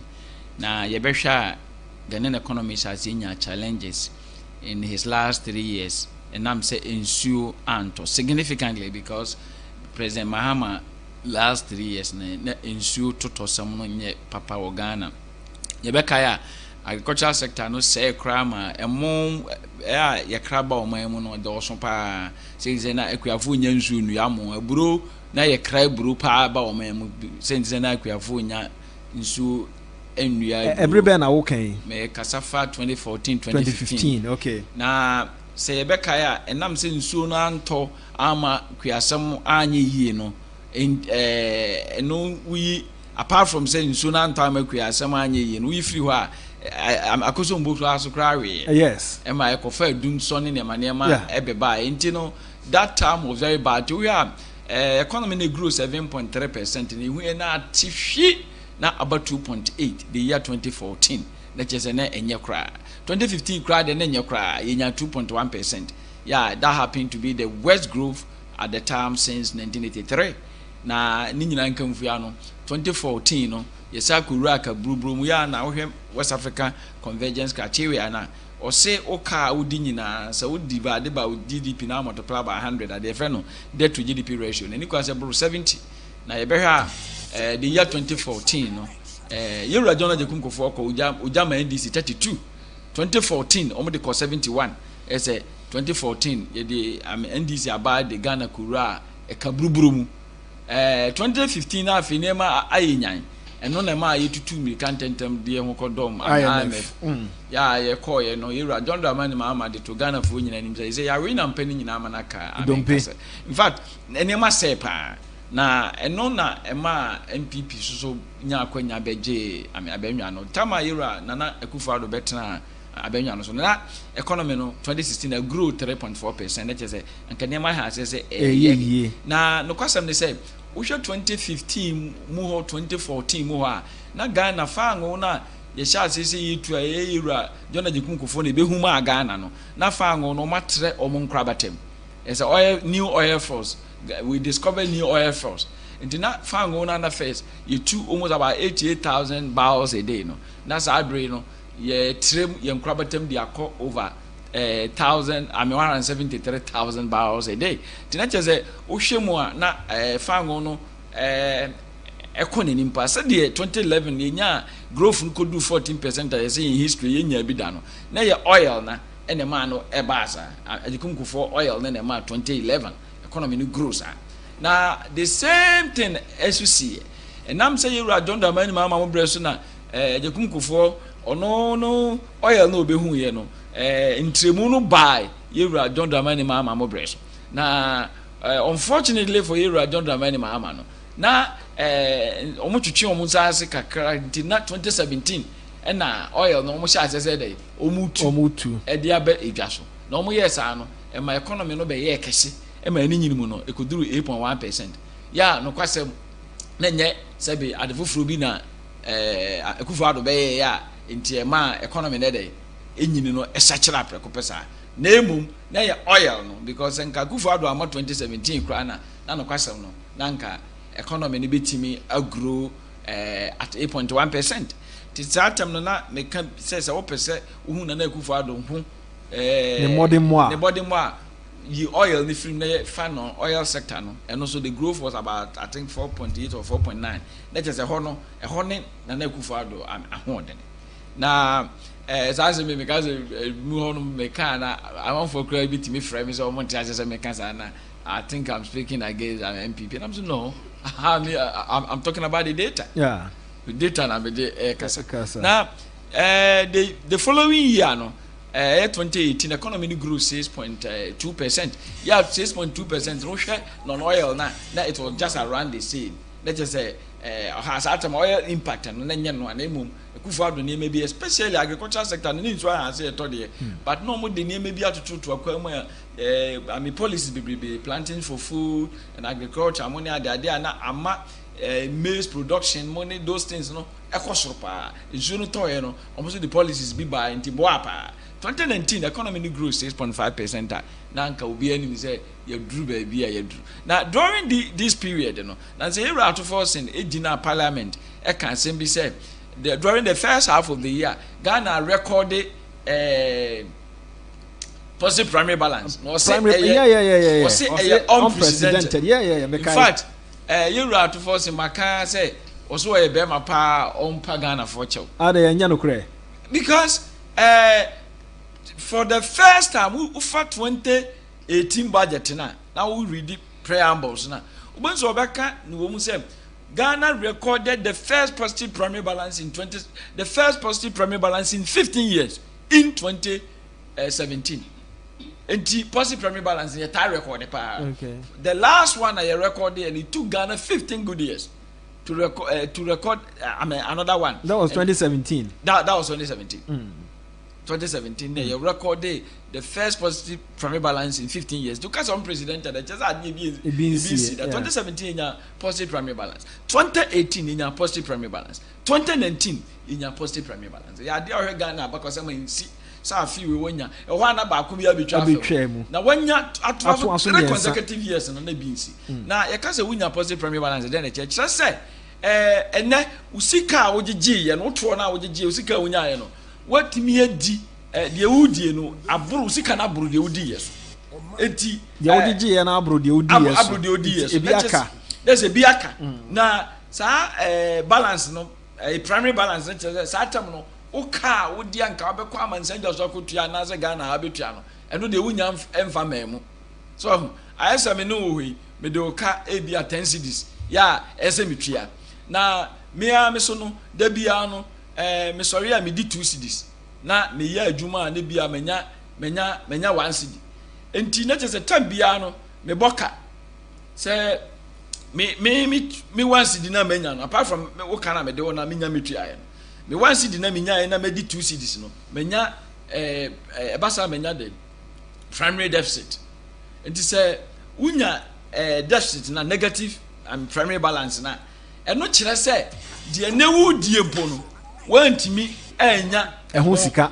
enti se ekobasa na okobobosia lead to accumulation of debt ese de e can be there ba be kan ba wonya positive na e chese de newu die unsaka o kan no so kwakobobosia na ene wo de kobo akutua wo kan enti positive primary balance the moment wonya positive primary balance na chese wo debt accumulation no ekofo ese wo mfa bi meka ho yeah so eno na be mo watimi akon woka eti 2017 2018 2019 na yenya sa positive primary balance is 3 consecutive years no senka so sa enka ye ka no na enka ye kon ano because e ka no busumi miensen bia so a wutua bi okay na umfa bi koka ho ne de na be e be kofom ya na e ye clear na asembisi ya Ghanaians have never been fair to MPP government. I didn't hear. And he said, you run afibimu 2020. Sabi previous na obia nim say yare bi be ba ye friend COVID. Ya yentu ni dino ba bi obia nim. Ye de ya budget ye see ye be disika 85 billion. So what I say. Aba ni say we ye overall fiscals no. E fa na ka de obetua a car do be tuya ni do be di nyina no any 85 billion do be tuya kan de obedi nyina 85 billion na we ni free mu a na o se e bejeje to 66 billion that is the difference no certain 4.7% of GDP we say no ma ko emre bi say fiscal responsibility act e kire say with fiscal deficit ni kwa say bro 5% of GDP yeah e tia no so nyina ya ade na e control abai e kwa fa so wodi ni sika say be da oni mmuro na ho den so emma obetumi anya primary balance na economy no atiapo enti saa nhihye na aba no guso a oye kanu for you atanya problem onya ho is person onya primary balance it affects sika is what the ministries no affect o manfo it ministries ni bebrebe ampana sem da bepem ne because na on person obe just kana gumusa so what I say na sa omumwa vise papa wo fie die boys be say didi also why what you say e ka bi o ba bi nti no and omu miemia ne ma so saa na unfortunately 2020 exposed Ghana our weakness 2020 na ko ba saa nsen kan ye say ye pesika 66 ne be di 85 na je say ubebo bosia we overall ayi na America the expenses e be nyina we dey wo ka wo betua nyina aka ho afei ye ko danya ne ya spend 104 billion from 85 because COVID in the buy no sabi na kufa do say economy de say ya obey ni na nipa wu a wontimi enye na nkwanti de be ya gi nipa nkwa bia no ya enye nipa nkwa enti saa de na wo ye no eno enema ye expenditure no cost ro saa no the expenditure no cost ro saa no revenue no so ama because at time no Ghana baby ba ko enye sika free kese pa airport so at time no obi nko obi ma eti Ghana your revenue 66 billion na penny enya 55 ti there was a revenue shortfall of 11 billion now ko when you 55 what do 104 the gap no yeah and the man omo bob busia bebrebe sa ne that year na na kufa bob busia pa because we am busia adwumayefo kwan kontimi nti omo gwa adwumayefo so no mo nkwa adwuma ye nkwa adwuma so ne etua ka na ya me ya se na sa adwumayefo na omo ye nkwa adwuma ne etua ye ka no and ono be gira ka se covid anya hwe na next time so president bi ba me be president se bibi sa ba me ntua obi aka da bi se wan nkwa adwuma ye ntua ka so ata se because akrofo ne nene omo kura blame omu blame government ne kese ene sankrofo no omu blame Nana Akufo-Addo aba kese ntia na mani abre Nana Akufo-Addo aba ehono no se enye omu anye boni bi omu ye ka abaye waba watoto ne ema yie pass ye wonko ye wo bre ne yesi yedi nkomo a ka Ghana fo bi nyina be wuza Nana Akufo-Addo aba is one of the best if not the best because nkomo we dey ye mfa nsi ne o ba san aba ye beto aso oh eti enema omu hihye ni de omu ye ne na efeyi na bibi ne firi eko ayi nti koba asa no ye bo kapa ye debt to GDP ratio na isini kwase do 70% na e 62.5 2019 ya satem kra na nkan hihye akye se 2020 na beba form eso enam se aba no ko bob sia bebrebe sa nti no e ma e ka no ko do 76.1% the GDP sa ne ye ko hepic no e dia ko wram uburu 70 pe wura hepic obi a o ma na qualify for I'm happy your man na the debt to GDP ratio over 70%. Yes, you are 76. That is a right picking. Yeah. Now no you call 2021 mu still near my shas say so anye yi papa. 2021 no be kwa wi no. Na ye ka no akodu $60 billion US. Ma me fa ka no nko na ye ru atofo sintia sembi na. Koso. Ye ru na Akufo ebe nya ehia so obe ye Ghana obedi Ghana obeta Ghana adwaso no na ye deka $7.1 billion US. That na economy no size no was about $4 billion US. Until now, your debt to GDP ratio 182%. At the end, we do 70 no. So Rollins equal uja 182% in 2006 concern prices. Your debt to GDP ratio, and it was so bad. And na Akufo ya what they call I'm happy. Or they call happy we 8 whole years no. Ghana can one do the can who need 1 billion. Significantly because of I'm happy yeah. Ya the can be baby chai. Nti oba na ya kana ko duru 8 billion $8 billion US. E ka ko foja e ma Ghana no. Na oja sa carry ma na yewura John Dramani mama ne mills buy no. Aba bia ni wa wadi Ghana so a wa bobosia chess out for we. Omo de kanu ko duru $29.2 billion US.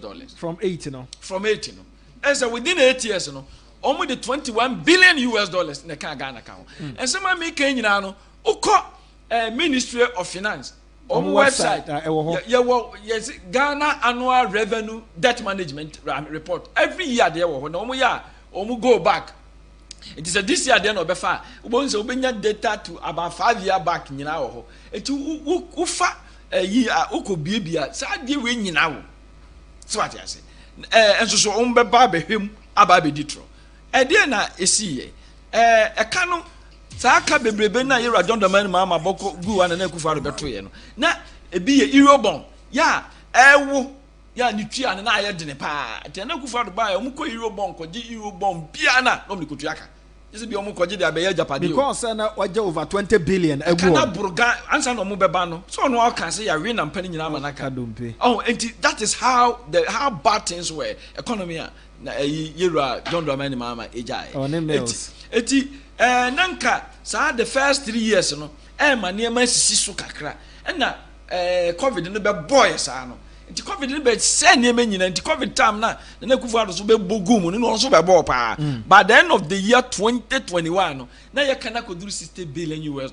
Okay. John Dramani mama mo the $21 billion na be ka ho Akufo-Addo the 31 abeka ho but na me ka say John Dramani mama mo de no e bi nsi da me e kire me ba ho me ba the time say because even though na Akufo-Addo mo so be the 31 billion be ka ho at the end of 2021 na just nka satem na Akufo-Addo na nka na ka wadi first bosia bro ho na omu hu sa no mu hu say no ye kana ya gigije no ye ejina mako nan abrane makumakunu meka no makumakunu ba ko multilateral se wakọ IMF World Bank African Development Bank wakọ bosia na ye no be nhihye ama mu di bi ache but ho no de na hotro sankrofo no so omo no loan kra de mama ya na bi okra ye mfa interest enka ho enti muni entimi nye san nhihye no ba omo hu se bilateral ye de yakọ oma bi ho akọje no ye betimi no ma ye nhihye and that was over $5 billion. I think about around 5.1 billion. Emu 1.9 billion na China nko a. Enti kind of reactor ni di animu ekoye ye ya ma sa ma edo mu ka France, Germany, Italy ho ama omu nyina esan na yi say omu de kan bi becheche. Indeed, obi a otie news bia 2 weeks ago, France at the 87 million euros eche Ghana. E kind of reactor enhihye ne ba kono no ye bilateral no. Okay. Ya be omu bebrebe di bi achecheche China money ade di bi achecheche. E kan e kodu system no de ba ho no. Omu chance so omu de checheche. Ba ko na ye so significant ye Eurobond na ya je $13.1 billion. Na enya asem ketwa. Eno omu de 4. Abanfo hwe no bibia ngura no ade ni nyina guri trim. Eno omu de $4.7 billion at the chair. Omo twam at Eurobond. International bonza omo upgrade the economy no from CC plus to B minus to stable outlook. Omo can say stable. Omo can say that the main reason is what the successful debt restructuring of the Eurobond. Eurobond. Sure. And no omo kan because na your team minister mpanyimfo at Eurobond no enkrofo na ayankran cresika and mpanyimfo bi e was a bond market for in Europe omo manage o. Omunyansa no wosoro pa ansa na betimi convince o mama o makase ye do 13.1 ye twa so you need people like Ken Oforiatta because Ken Oforiatta is very good when it comes to debt management tisantina satam no na manfo say yempam no it wasn't the time for that because e kan boni na nya ba wi e kan na ba wi ye pe obi a wo e na kan so bon no doso papa woni ndie wo sa anema no ade nti na yenya no ma omoa ma e kan ye ntete so na ansa de be pam na ya pam because problem na ba nyo na de bae no na cover covid bae se covid ama ami anko pobusia bebrebe sa anya ne ma anka economy nka anko de ekoye enti nyo na ekoye de ade nti na so betimi aboa ma ya ade nti na omoa ma enye enti na kufu ado in fact me se Ghana for that team bi ye be fe ne papa because papa no nyame na nka ode ne ma ye se nka o ma hihye ne ma ye ne ma yie pa enso Ghana for bi antennas ya enen koda na di na tema na menim se enche no mu di na te nyina be ba bontene aba sre omobone onim de akosi ye Eurobond ye tete su nyina wie no na another angle commercial no $2.3 billion and omu guso a omu di hu dwuma ama enekra no atoforcing by ono so aba beto so a odi san komo na by the end of the year eno so betete so pa na ba ko a eno so omu te omu ma abai enso so ekomo jono pa domestic bond na akosura koduru $20.3 billion so the bad dollars man na ye ka domestic bond na enya Ghana fo nko na ewo bond no ekoto bond no amanfo firi amano ne the dollar ba beto bond no bi ewo Ghana enti no omukwa na no musika edoso pa of course na individual Ghanaians so atobi banks ewo Ghana money ade atoto bi eno no mo yes akyeremu no na boa enti na kufu ado be ko no ye ka no na it's what from at the end of 2021 60 billion to December na about 49 billion. Oh, okay. It is December one na edi Ghana so na kufu ado it is na kufu na nhihye na ema onza ma change nhihye na ye ka so te hwan na ma ka na so te na kufu ado be ka say mame mo Ken Oforiatta because the way amanfo di na tem no yeah na Ken sir because we be call 60 billion na tia ba say about 49 $11 billion enye sika kito na free so nti say sika we a ene ye say ye declare ni say we fugitive of the law ni ade no ya ye treat ni say be we animal be no say sika we odikogunu papa ada ka mana ne papa the greatest I mean he was one of the greatest economists Ghana for Jones odikogunu ada ka David and I say ni data bank na yes wo ne ade no the scan echo enye na ama Ghana ye ho atoyi woni e ka ne nya no nko ye wura ade sia mu no March that's already no almost 3 billion also yasa atwam ni nyina yo kanofo ata ense ya ti at the end of April na ya ka no about 44 billion na ka ne koduru 60 billion no at the end of April this year na about 44 ma minti we yase wo data bank ho ni e ke say na data bank no do nam no de ko no de ba na tika obenya kakra bosia na wo je ni nyina because of data bank nkwan de betumi de aye nhye wo Ghana ha na me ba ho immediately but na me ka say Ghana ni bia wuti ewura atofo si bia no seven brothers I mean ka say etro na no odi na wan ka no kra ankyere Ghana fo say wo say ye kana eteba no assembly me difference there ba ko no we ni too harsh we ni academic who's academic o bezo catch me say we nim nyansa on ko direct say I mean you are stupid okay yeah you don't have my sense I know you tell no because of stupid in fact you are at force and can crab because a cano a shall see it free December 2021 2022 no almost as almost yes negotiations atia na arrangements and so almost sense gua and say biati and I make us 2 weeks ago France about enya una enya una what is aka no so enya wa so what you say enya wa eye ensi say ya wo beto ye enti na bi mu se afre bibi fiscal consolidation na so be last week Saturday na me wo TV3 na me ne nkrofu bi enya ayi kakra mo say fiscal consolidation ama e ka no so ate so no that is not true you can say fiscal consolidation na dey chire nyina say usika udi ni ne no what me ahwe ni ye ama we ni amoroso so ate enti granted say that is so say na dey ye di atimi ahwe ni ye na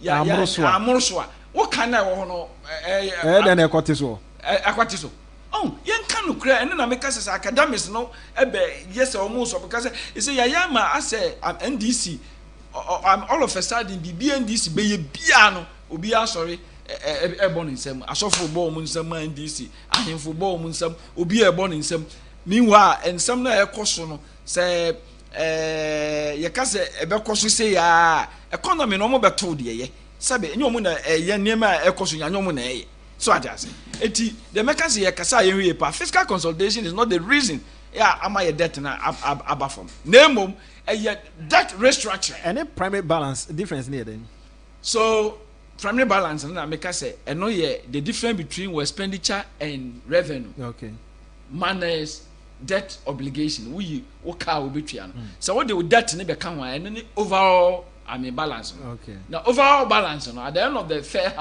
half of the year no negative okay which means that overall balance ne dey men can say ye di abro dey ya ho odin so go negative so what yes and no better na akote wo kaso okay is it not rather even going to add on ebe add bi aka ho enti minti ni pani bi ase na sanse me amika me ni professors ni bebe akosia ba bi age ho achinyi what's fiscal consolidation me legon professors akasemi you know enti mo yesa na eye me nwanwa say omo se ano na ama ye kana ye twitwa kana mu bakala bafom on say de obi aso nka no kra organa bi mu me udwene ho a wonti ase enti ho say atofo se koka say ye that to GDP ratio na ba and this ababa wonye hwe mfa ho eye o kanu for ya tanche sey ena amaya ba abasa na enam say wo ka no so atisa no nti no ena ama confidence about economy ni mu ama ade ba ko so a abo ama ayeye pa ye sidi no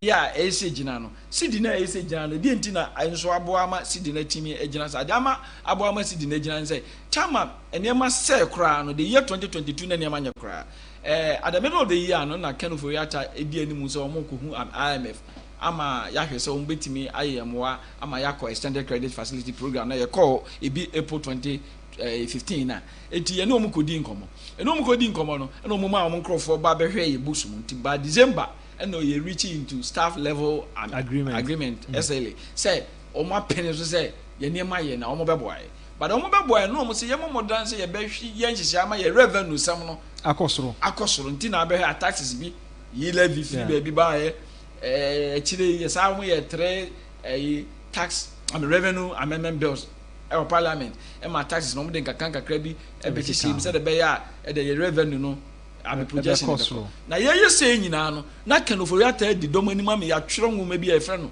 PCPEG post covid program for economic growth yeah say PCPEG no enema Ghana ba be ye under the IMF program am economy no etimi asori agina nyina no ya mo ye ni nyina ya one day me ya ma me kwana me chechem 16 performance indicators ya ye be kire bia mu na obi ahu die ntira na de niam esi nyina no ko obi ate ase me da se me ba 107.1 so ni high Omanfm ya ne Dr. George Donfe na Edin Komo is an economist, a senior lecturer at University of Ghana, senior research fellow, University of Ghana, and Yaneno Dinko. Make I will say free SHS about online. Either say 2 years, 3 years, and now 4 years. Depends on akwalano na hoden we enye kasa tenten.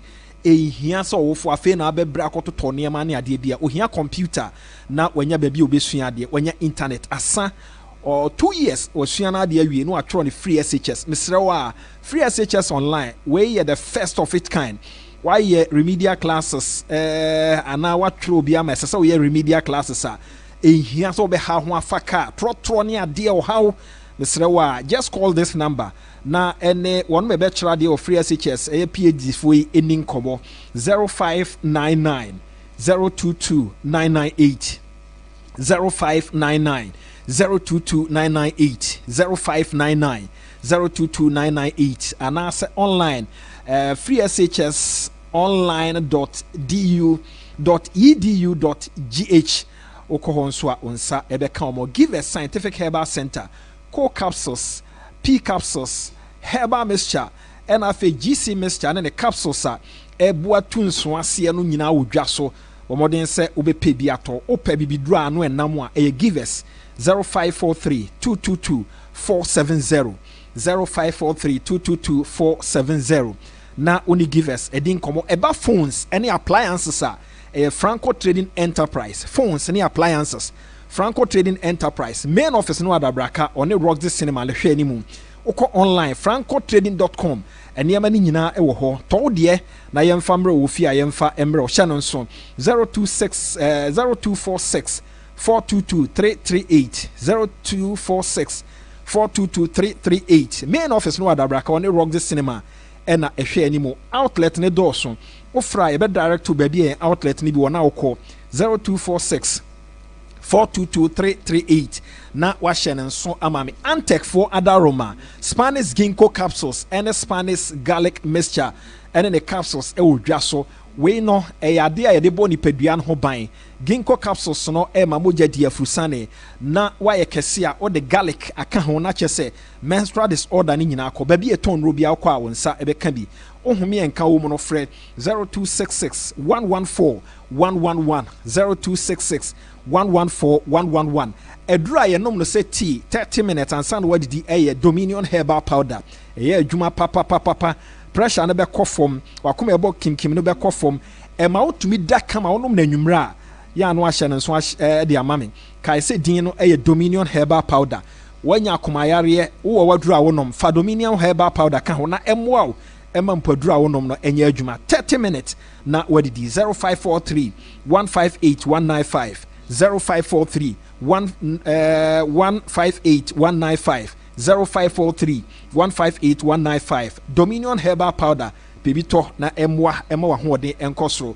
yene Dr. George Donfe na edin komopani ma yento aso na afi yenkonko wi sanse ye bre no ekopa na ensem bebre nso ho a ye beto aso adi hon komo we de enchane ye wie sanse obesan abanti no ya enti to aso mami na ehne fa kwa na media aso mami se me ka na me ne pa edin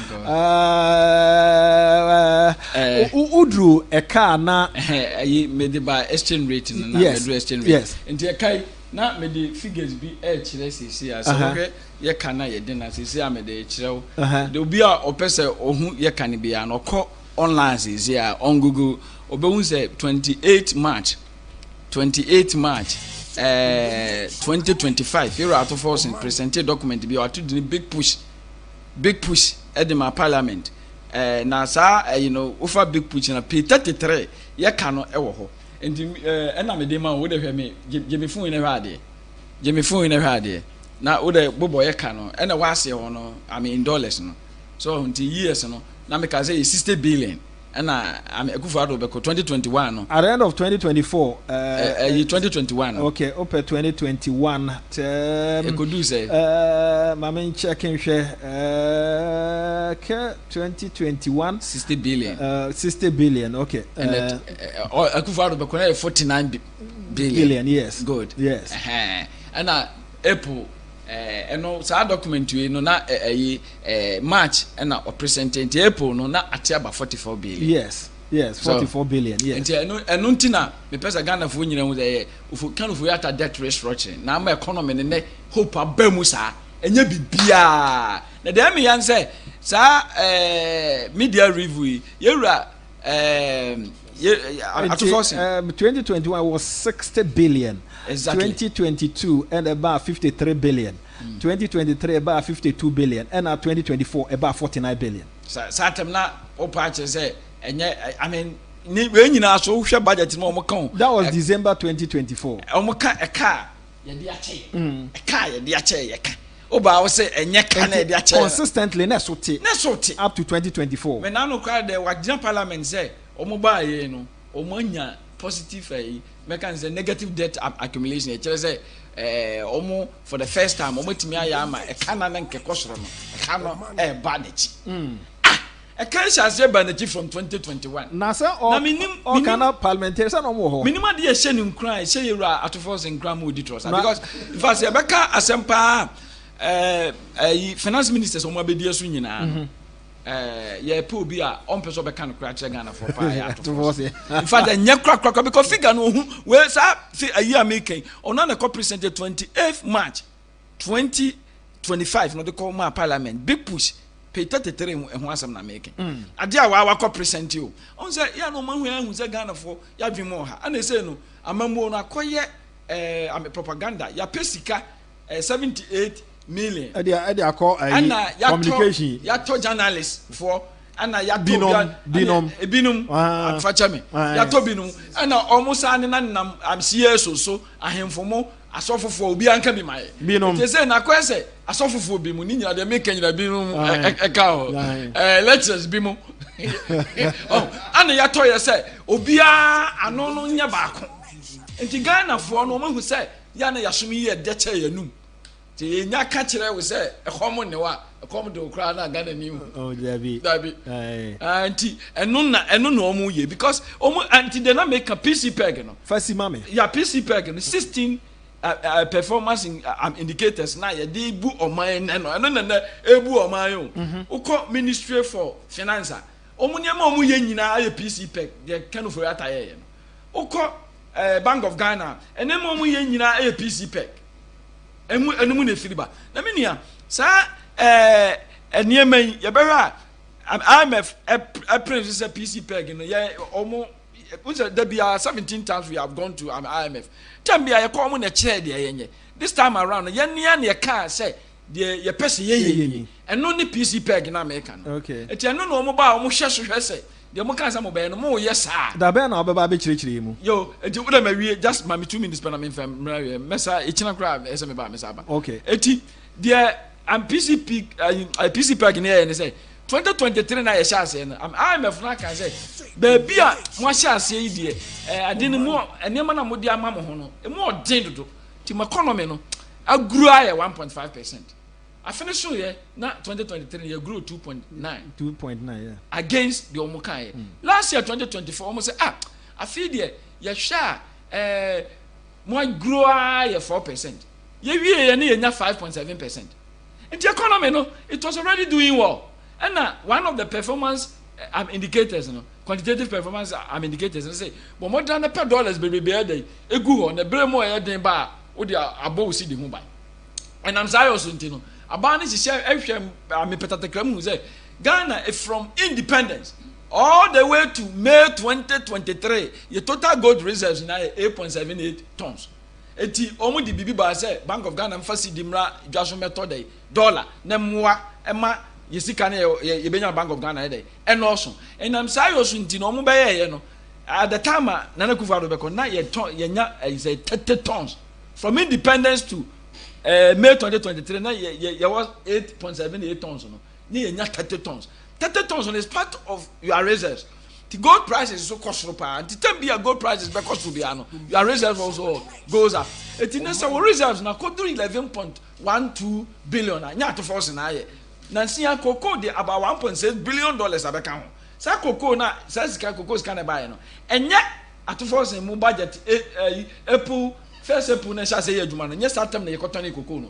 E ya fresh cocoa sika na aba. Na no na ma dollar na bua ma e she nkura ma Bank of Ghana, governor no so the in fact onye back on okoye no na oye unse Ghana Bank of Ghana ye hian say obi asabe oye expert onim dia pa onim dia but oye too political. In fact I think say we governors o ma be dia so nyina ye pe ba ko a oye politician pa na ye siama we me bre na so siama politics no oye nam say politics no oye na Akufo-Addo ko na $1 ye 14 cedis 70 pesos.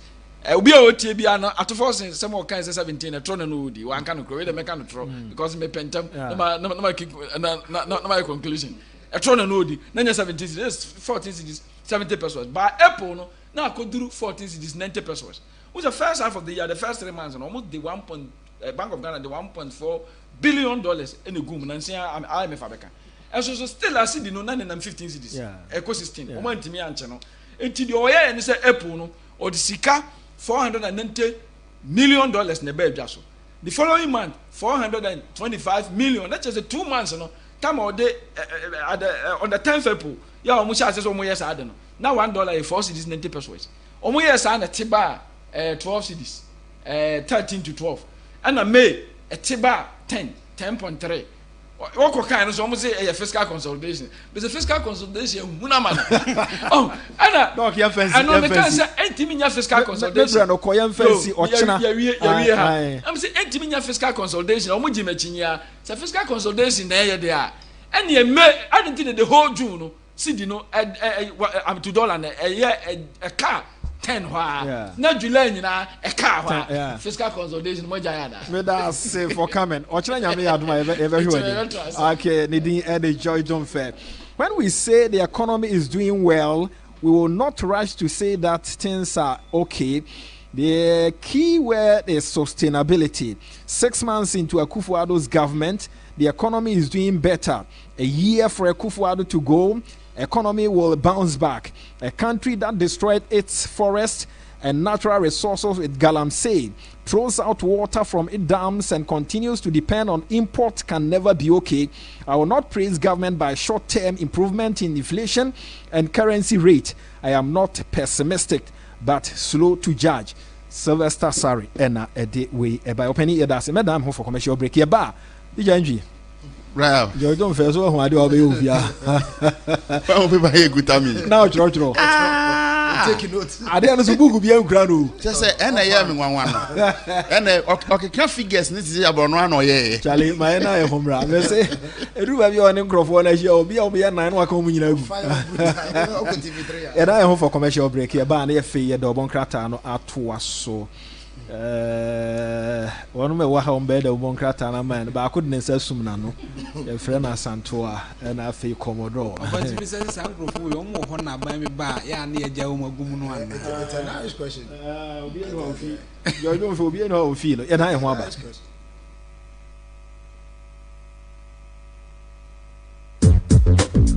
Akuya na ase ho te sen mama o ti apon kakra na momontumi mi se aduane enti na me de front active and chance ne pepe mu nuare pepe bia wo di a wo mra ho aba no we ye front active cereals are rich in vitamins, proteins and minerals, fiber and omega 3 so wom e boa digestion every 3 years equals 100 years obi atumi di bi na e men kama wutumi di ni breakfast lunch and asapampo front active ebe boa pa the drink nso nie ye won diabetes ya de ya tua no ana one person chire etumi num bi na e won complete Omanfm kan so timi num bi na the taste no jai obanoma main very nutritious and a Font Active Junior in so Font Active Junior ne famra no no enkoda wadi 1 ekosi 14 years ya wonu mutimi ni di year from no wodi ensuo ana milk mxa na wotima ni di na ne denti obenyiri fa ni nyina wo supermarkets and pharmacies dodo a Adepa Pharmacy Limited branch BM our Ghana from 0302 664 832 and 0245 915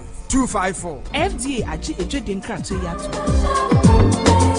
Spanish garlic mixture and the capsules a boama moja die fusani we nipaduanum ye Sebamed range of products honam boafo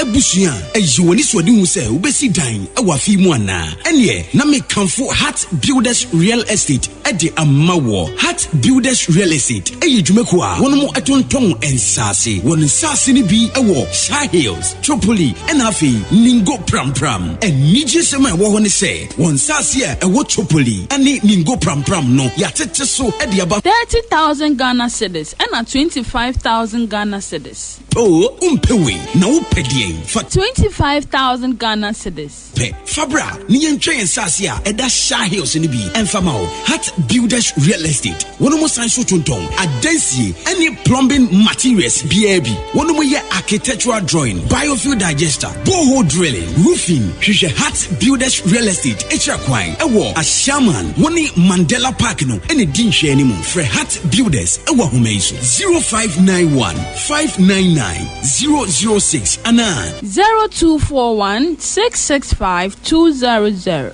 Heart Builders Real Estate, the future planners.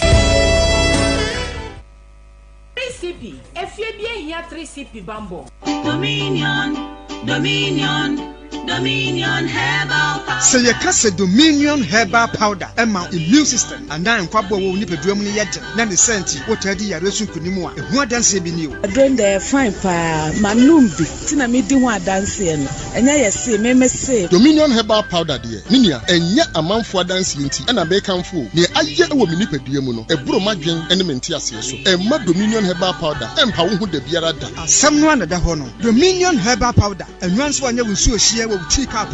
Now that take to us a biagumu, what fancy Tianum. What we Angels Dominion Herbal Center one cocoa and a diaba, a painful, a baton more monoful, and in Quadawi if you do me one count. Dodo Afre 054 315 8195. FDA, I did a gradient crap to you at Dominion Herbal Powder.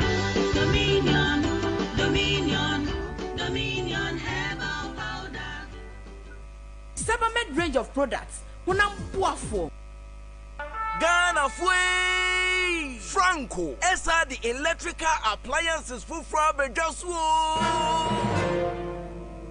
washing machine, Asian woman Yopo CCTV cameras, any dog clear. I bet you know that several mobile phones, this are iPhones, Infinix, Nokia, Samsung, any the account, anyone says you see now. Franco, and now bring the air papa, ne water foam say Franco air conditioners, every 1.5, adequacy 2.5 horsepower, Samsung Franco TV, every 32, adequacy 85 inches. Franco, essential tabletop, double decker, any chest freezers, and chain in a mahordin cry.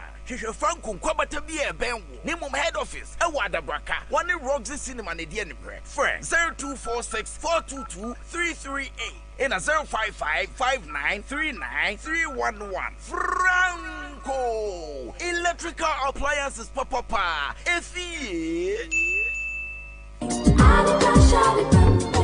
Adepa no kofa bae wasan de 3CP papa ebeboa efie bia aba mese adepa de etwamu da wo de 3CP egu nsomu dware a ebo ho ban efi muamoa ho fa 3CP efren so huhuru wanu anopa bia na ema wo se ho ban wonu aduane na eja ana esohie ehyewo a fa 3CP efren so fifa so eno ano no wo shevu wi a fa 3CP efra enso fifa so na beboa obebre 3CP ehye pimples ebompo ekro na ekumkro enimrimu ya wonso 3CP so de enye na wo drugstores biamu atufonko Adepa pharmacy ene SGSSB ene hwani mu okanshi fre 0302 664 832 kumase Adepa pharmacy ewa dum ene Hello FM ene hwani mu 3CP efie bia hia 3CP bambo Spanish garlic mixture and the capsules. A boa moja dear for send when you pedianum ye.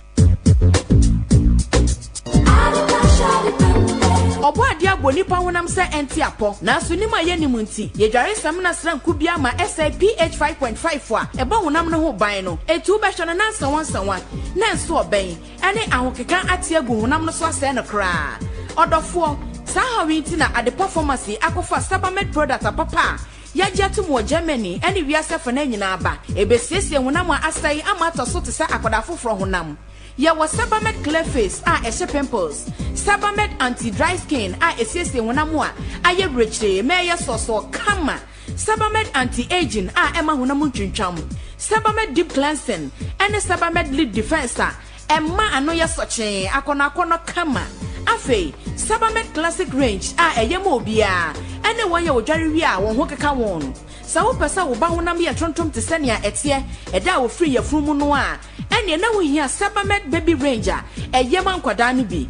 Sabamed range of products honam boafo etufo nko at the performance or kanshi telephone 0302 664 832 Sabamed honam a etia po hintasem shaping the nation. Oman 107.1 Swini ebusuafo ya mamu akwaba edobon krata no na eto aso warmest greetings from Alex Jenfi. Good program by every standard, by all standard. Keep it up, yeah. You Alex Jenfi that say one reason that resonates countrywide, which affected the MPP negatively in 2024 elections, is the egoistic attitude of some executives who behaved as if parties are formed for social activities rather than for political power. This made the party fall easy prey to the NDC propaganda. The party needs cleaning, which must be done with circumspection to avoid losing numbers, since numbers are key to the strength of parties. Okuseku Odamfa and Odiwe Eba. Teacher Njuyangu Mamfa Daily Garden Shasi. MPP Amunukono at the Abetua Bontain say. And in Omanfm 2024, MPP Amunukono any Ukrainian firm B. Ekabumu edi juma fa botto no ene ade MPP si anya no kre owura Richard ehia gba no hwe enkita odi so MPP no de abeto abonte se make say de OSP owura kisi ajaben owura po adom ochire waja no afi ne ses ho yo abrantie bi a ohwe no kra manyinsi no mfie kurache mi no a wonya baako yese fe no abanka Yakubu Alhassan ese ene galamsi ene jajajaja wo fo no se de eyi eno no ababonye so omoboa onye galamsi bia yo na UD student baako ene ese ode sekan wo ono anu nyonkwa ba mu awanya mfie du no one na opere eyi oba ho nti abrantie no ewi e ma sa abire de court ahye se onkodam ne nkwa na nyina yo ene ese youth festival ahye ase Kamufo Youth Festival omashase a omodi enkasa ho ewo ho enti daily guide ensemo a odeba animu ha no eno no Commodore ofa mamemfa Abdul Rahman and Obokrata watching the say the Ghanaian Times was somewhere the Abamontin so now ofa or the Ora Charles Kwadwo Fosu aka DL Dadlumba enfune abetohane washekut fe and I watch say Lumba reigns in death. Thousands honor him with vigil across country. I said Nra Diane and Nenan and Samamen Day vigil course pa nipa titru and a call Charles Kwadwo Fosu Dadlumba ne watch say na enye asim kuma kra.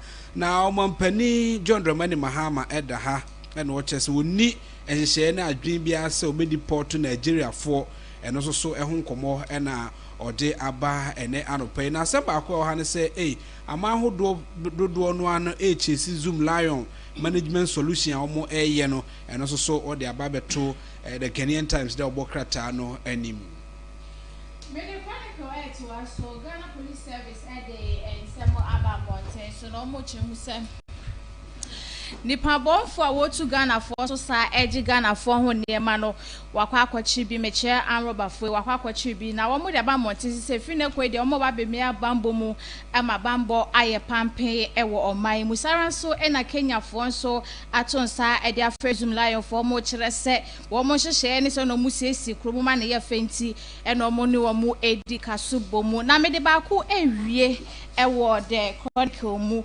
FDA edi akwa kopie mu wasante mante mu santa sidwe na mo se wo mo ni adwadifo no eye nkyekere akere wo mo se bi enye bibia na de badwama so ayeton eneme bi wo ho a se ya wunim se odasani di akọ ne ye ba kofo how de abre na da Roma enton enfama no ne nkofo how emfa mre no no mo wie no mo asanso de kokobo ekwama Ghana fo nyina se Ghana fo yanyire ye ho ne ye ma yani na ho papa pesanse ya ne kodwa so koto ne ma ne ba fie ebedi na dodo nso ya no adeda ye to adi ni so enye ne nyina ene ye papa nti ye didi abonten a na ya hwe yie Mame for the Daily Statesman and to us so NPP Council of Elders so much one can say ene or celebrate UGCC and fear at your song or chi a wedi no eno ewa ha owura kwabna je e de ato NPP fo nyina anim say aba wokoto no de no obedi wani makopro mapene adwo afempim mienu ne adunu wo 2020 aba obeto onum no wonhwe na abato no emu ena ho fenchim na mo nsem Africa can radio so na sankuti am no eto intwa na owura asenso boache kane so afo na ohwe akwane akwantempon so no se aso mampani John Dramani Mahama enhwe animu eyo eye ne de bibia na ase enhwe animu nko a o se na nsan ye no mampani John Dramani Mahama ebe ka so bi expressway e de afik enkran akukumase ena owura asenso boache ka se na ekwan a ye efi enkran akosi kumase na wagya ato ho ena aso koye expressway dia enye ne kwan kora eno no enti owura asenso boache atobi na abrantie yi a eso e galamse kimpin o se da bi onye galamse no eno so nimfo ni eda ha na edonko a omra hye bedwafie ena wo chese media budget review no a ononyamfo ato forcing ebe ye a Dr. Jordan Fe abeka so odidi ntro wo mu ano minority nso e de atudwa na wakoyi atro bia ewo mu a owura ato forcing ebedi ye e de abetudwa enti Daily Statesman and Sonny Odeba. Ofa NS Ado Asa the new crusading guide mo aba Monteso na no pay na or the Kevin Taylor mfoni abeto asanso no de Esankoma enso mfoni abeto na some okanya ne se ora Esankoma HC Kevin Taylor over 2.95 million defamation judgment 2020 ena udi sankonim ewo Kevin Taylor so no wa twena wonya says came free no one say ne or take no a odemfoni abeto or see 2 killed as police crack robberies gang na say enipa mienu na police 4 to 2 ewo akro no boy course no so say enipa mienu no akronfo no omoda ha omunyina no da mogyamu ano so odene de abaga traditional priest ena womo na nanoma trankunwa ho na fe omde case yeduabo ato McDonald's da ebubu ye warehouse no some demolition a omoye no so omufoni da ha omo ebodua e wasa mu for the Ghanaian Times so aso eno so e de no Ghanaian Times e de sintina e say e wasa ya na eto aso na 2018 national best farmer Yoruba Party and was Ghana agriculture na engineer years 1024 eyen hihye foforo edema agriculture na ehonsemo ewo daily graphic atafeto so miensa na Brian wene na wasi sohwe no mofra no ehya ase nti honsemo ewo atafeto so du miensa ewo daily graphic enim na communication minister edi ababetu just say DSTV sene Ghana etwamene wo moji wo mo ne empenifo nhwe na wonka bi ma wo wo chese wa chokrata atenti da akoma DSTV for no much na say David da enya de obetete so honsem no su bi ewa ha say na ba kwa me di wie eyedwumeko mo ye GPHA na staff ewo ho na promotion bi called ma wo na staff feed aba mountain say promotion na akade bi kan ho say edwumeko no edi ma wo mo nanso won sanka wo chese promotion na ye promote om ni na nya de a wo mo eje so daily graphic in sembie wo mo 107.1 so any higher Omanfm. Madam was said, this one says some of our Ghanaians will soon come to see the NDC for who they truly are. We've traded our color TV for black and white. The NDC is filled with incompetent leaders and habitual liars. Samuel Brian Boaben ewo awushi ena ode we ebaye. the Obonkrata and Sam no ebre teacher entry Commodore and Afia Santua and a day ebre. Na Abanfo, just 1 minute when Afian sorry in court was one. The extra 2 can Afian sorry. In fact, meeting Professor Dr. Donfe, he's a fantastic man. Yeah. And in all, no take us okay. I can say, Omanangsa no spending no discipline. Me na was say biya otaka. O kona say biya that original recruitments are now already now they would the also share. Me need 100 Ghana, me need 20 Ghana grow. Which means so the 20 Ghana, 80 Ghana beka. Yeah. But Omana here the whole presidency. Now budget amuno kono mutu dia me ebro mamusa the candidate. Now what is the way forward? In fact, Ghana now a bomb pie say the next government MPP for led by Honorable Kennedy Japan His Excellency. Edu such materials no any and be the be ma economic management team no what omuni akim because yeah will be saying the person Honorable Kennedy Japan be fairly so be president and I talk was a kwame be pass upon person CD Emma ono de bia no or the Kwame Nkrumah the late first president no na any susudua so only there when you 8 years of person saying Kwame Nkrumah and in fact yeah be bua me be mtise nia na de hu hwem na enimdifu bi tise ya wonim economy nsem no ya bua mo beka ne amembu no ama nkunbi ya hwe ni aba ndero no ba mu fameda wase na pay akonya mo de ma na pay na din ede orabanfo odwane from the central region said the wonim no Monday bia odwane ema yeden komo no ebre wonom so a ede de Obonkrata enum nsembre mi team ye beda mo ase